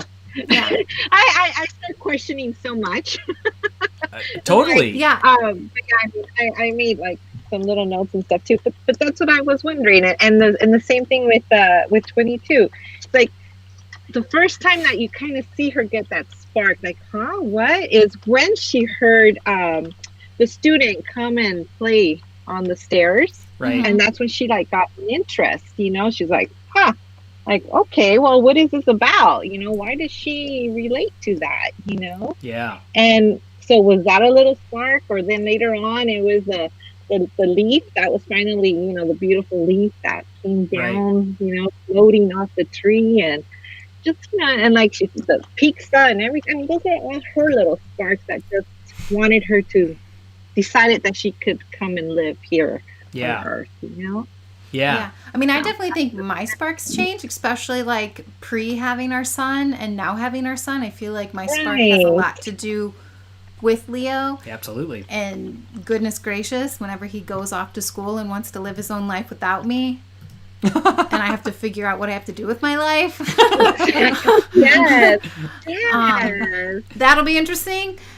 But definitely, I feel you. I feel like your spark changes. Yeah, and I think like what they're saying in the chat and what kind of Paulina's saying, I think kind of goes with that. Like the spark is living life day to day and not taking anything for granted, and maybe even something like a helicopter seed off of a maple tree can be a spark for that day. Now, did that like make you tear up? Yeah. Like, what did we just do this summer? Yes. Or this fall, I should say. Yeah, so we took... That was like a big deal. This fall, like, we found, like, Leo found a whole bunch of these helicopter seeds from our neighbor's tree. And our tree. Oh, they were our tree? And we planted them. And so I was like, oh my God. Well, and I did that when I was a kid, and I named the tree Fred, and Fred, the maple tree, still lives at my old childhood house. I don't think this one's going to live, but... The helicopter landed on my hat brim when I was on a walk with my parents, and I planted it at home, and Fred lives. Fred the tree. Wow. That's awesome. So, So, I think that pretty much covers like the main areas that I had. Bug zapper sounds, ending. Pixar Pop Pals asked a really good question. Oh yeah, okay. What's your favorite merch? Thank you. Yes, I'm glad you remembered that one because I saw that too, and I was like, I want to come back to it. Yes, favorite merch. Oh man. Okay. Well, you guys go first. Yeah, you guys go first. I gotta think.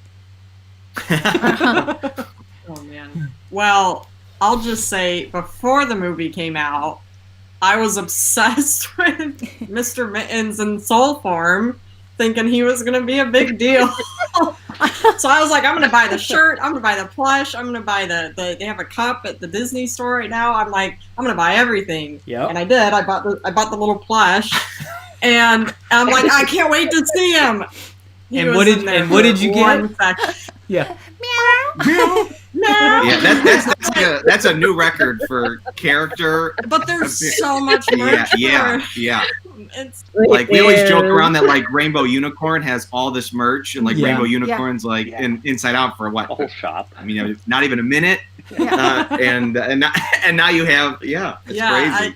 I was like, I can't wait to see Mr. Mittens in soul form. He's so cute. Our son. Okay, after the movie was over, Leo is on the couch with his Mr. Mittens, Joe, and Soul Mr. Mittens plush. Because we have the regular plush Mr. Mittens from the Shop Disney, Soul Mr. Mittens, like yours, and which one? The regular Joe. Oh, and Joe. And Joe Soul. No, the Soul Joe. It's in his room. And at the end, he's like, that was it for Soul Mr. Mittens? Like, he's obsessed with cats. He's like, I want this one. I want more of Mr. Mittens. I felt the same way. I definitely want more. Somebody else was chiming in on another platform saying that they're planning on doing some like shorts about Soul Mr. Mittens. I have absolutely zero teaser or confirmation of that, so don't take it anywhere. I don't know where the person heard it, but it's just one of those things. The person that said it was on the Roosevelt's shirts that I pointed out that were released this last week or whatever. They're button-up shirts that have a Soul Mr. Mittens on it too. And he works in the industry, but he's not at Pixar, the guy that said it. So I'm like, I don't know. So just put it out there. If they come out with a short, I'm okay with it, Pixar. I want more Mr. Mittens. The ornament's really cool. The ornament, that's a really cool the piano one. Yeah. Yes, I love that one. Yeah, so good. That's beautiful. So Sydney, did you have any of the merch that you saw that caught your eye or anything? So I don't have anything yet aside from like the Art of Soul book, but I love the Mr. Mittens in soul form, the one that Ashley has behind her. Yes. Yeah. And I love like the actual Mr. Mittens. There's a Mr. Mittens like figure mug of like the soul version. Yeah, the one at the Disney store. Yeah. It's a must-have. Yeah. Marco, anything that caught your eye? There was before the movie even came out. Look, so I try to avoid. I'm like spoiler averse. I don't watch like international trailers because I just stuff on my head. And I remember looking, and there's a Soul 22 pizza parlor shirt. I think Box Lunch has that. They do. I mean, like I had a feeling like how pizza would play into it, but I think that you was just have to pretty have neat. that. There was one I just sent it to the group chat where there is a let me check. It's like a necklace, and it's like a gold charm necklace of one of the Jerrys. And I'm like, that's really highly specific. Like, yeah. Okay, I'm gonna put a comment up from the chat here. I've just seen this. That is really. I think I know which one you're. Yeah. What about that? It's Terry on Shop shirt, Disney. though? Wow, that's interesting. I do like that shirt though too. The Terry shirt is awesome. The with the Terry lines. time shirt. Yeah. Yeah, It showed that's- up to the I screen see the that. necklace. Oh yeah. It's Terry time. That's nice. It's Now- so good. Now you know what I would have liked to have That's seen. nice. So I showed you guys, but not the chat ahead of time. So this is the Soul shirt, which I love. Yes. That's a Shop Disney. It's a Shop Disney. I love the fact that it's like, very much like the jazz posters that are out there, and especially and everything like that. And I love that. But yes, I have to post this from the chat. This is so cool about Mr. Mittens, and this is the short that needs to happen. I personally think Mr. Mittens has 9 souls, and that's why he kept living after that soul went to the great beyond. Oh my gosh. That's that's great. That's amazing. Such a good short. That's If amazing. anything, if there were a soul that could escape the great beyond, it would be a cat. So Oh probably my I could gosh. just see him. I could just see little soul Mr. Mittens just getting sucked back down to earth, and then like something happens, and and then he gets sucked back down, and that'd be such a good I short. love it. That is so amazing. I need that in my life. Pixar. It's a Pixar popcorn. It's coming soon. I hope it is. Well, no, it's I want coming. that. I need that to be Good. I need that to be a full 30-minute 9 short lives. of all the stuff that cat gets into, and I need to see at least 5 of those lives go. Just all the chaos. It could happen. that It'll just be like another Bernie with Another Yeah. Burrow? Yeah. another Oh, yeah. So here's with the Terry Time shirt. What I would love to see for Terry Time is a shirt like this that has a pocket and just the outline of Terry poking out. Terry. Oh my god. Or That'd be cool. or like Or any like, of the Jerry's. like No, it needs to be a Spirit jersey. Oh, the wedding. It needs to be a Spirit jersey, and then just have like him like on the Terry Time, and then just like in the stitching, just have him like that. Oh Oh man. yeah. Mhm. Yeah. Oh man, come on Disney, let's do it. Because I don't like all the shirts that have all the phrases on them. I don't want it to say it's Terry Time. I want it to be more just like the character. Yeah, but if it was a Spirit jersey, Yeah, it always right. says Disney World or But something. yes, so yes. that can say it. Yes, sorry, yes. For the Spirit jersey, it makes total sense to But have for T-shirts, spirits yeah, and I don't want souls. it. Yeah, it's like when it's like We talk about grumpy. it. It's like, we've I'm I'm grumpy. grumpy. Yeah, we talked about that before. Yeah, it's like okay, a little too on the nose. So J.K. Doodles, you win the glockenspiel in the chat here. All right. Anything else that we feel like we need to touch on? I feel like we're now at hour 2. We've gone longer than the film itself. Yeah. Should we jump to Burrow then? Yeah. Oh crap! Oh yeah, real quick. You forgot. All right, Burrow in. Well, we should do a separate like thing about Burrow real quick. Yeah. But why don't we just say like, I'll let somebody else say their thoughts on it because I've got another post coming too because I got to interview Maddie and do a whole thing on it. What did you guys think of the short? I absolutely loved it. Loved it. Loved it. Yes. Yeah. Was there something about it that made you love it more than something else, or that just stood out to you about it? 2D was fun. Yes. Or 2D looking. I'm sure there's probably more to it than that. No, it was 2D. I Yeah. Was was it it full more 2D? It was not did like they use it wasn't three on with paper Kipple? and cell, Yeah. but I mean it was each like all like those like she said like all like those pen lines, like how they move. Yeah. That was like a brush that they used, and so each one is varying itself as they go, but each frame was hand drawn. That's nice. Yeah. So really cool. Yeah. Music was really fun in the short too. all 100% Mozart.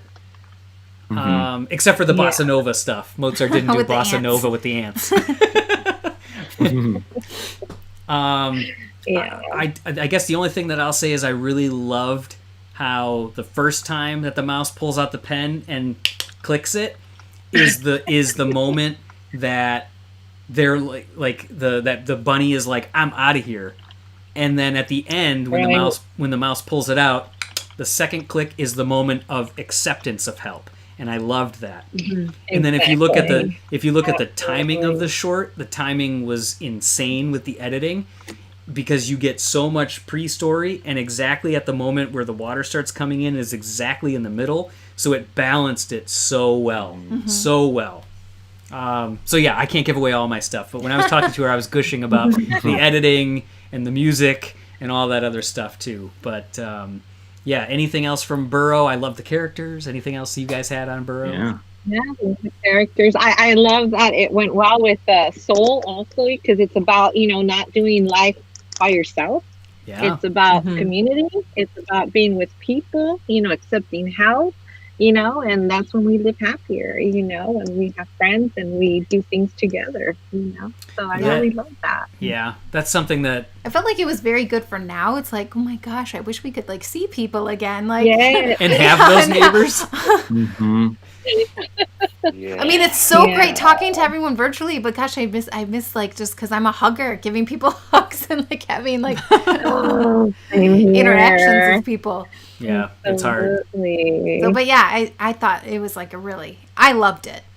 Absolutely loved it. It's one of my favorites already. Yeah, it's super cute. The noises are cute. The characters are really cute. It reminded me of like there's this one cartoon and it was a Korean cartoon, I believe, and it was from like the 80s or early 90s, and it was on Nickelodeon. I think way before Nick Jr. and stuff. I can't remember what it was called. It was a koala. A koala? Mm-hmm.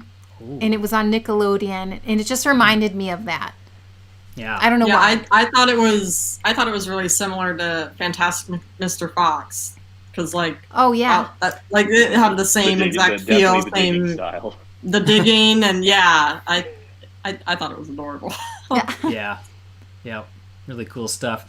Ebony it says the badger was scary. Yes, for sure, but that they loved it. Yeah. And Toy Imagineering Burrow felt so sweet, nostalgic and sweet, and it totally did. Mm-hmm.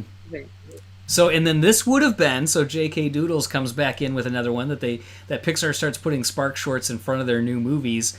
So this is one of those things that this was interesting, because this was the first Spark Short that was premiering in front of a movie, right? Mm-hmm.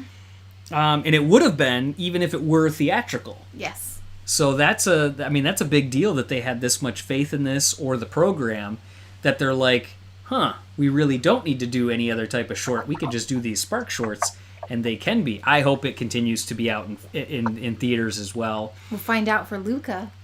We'll find out for Luca what's coming. Yeah, let's hope they can. Let's hope they can get out of that as well. And then yes, definitely there's that Ghibli inspired look that comes. This one would have paired up nicely with Luca, having the Ghibli-inspired director as well as some of the stylized elements. For those in the chat, feel free to notice Giovanni here, who is one of the main characters in Luca, evidently. Now, I am so excited about that though. Just to see it. Yeah, it's gonna be fun. Right here, the koala cartoon was. Noozles? Oh, God, I'd have to look at it. Okay, she's gonna look. I love this. Man, the chat is coming in strong tonight. There's another one of those. Wait, that should be this. Jumping to... Yeah, it was. It was. Hold it up. Show what it looks like. It's one of them, but yes, it. Now this is a different one, but if you saw the cartoon fully, it just reminded me of it, like the cuteness factor. But yeah, that's what I was thinking of. Look at nice. That was such a good show. Yeah. So Marco, what are you saying to Joe here? Oh, has anyone seen Ernest and Celestine? Yes, Ernest and Celestine is it's a very similar type look to that one as well. Let's see here. So yes, I think that's it. I think so. I could still go on about the music, but I'll hold it for there. All right. So thank you everybody in the chat for joining along. Thank you Giovanni, Ashley, Paulina, Marco, Sydney. Couldn't have done it without you guys. Yep. And thanks again to everybody in the chat. We had a blast talking about the film. We are going to say goodbye for now. But of course, as usual, you can stay tuned to PixarPost.com all week for the latest Pixar news. Bye. Bye-bye.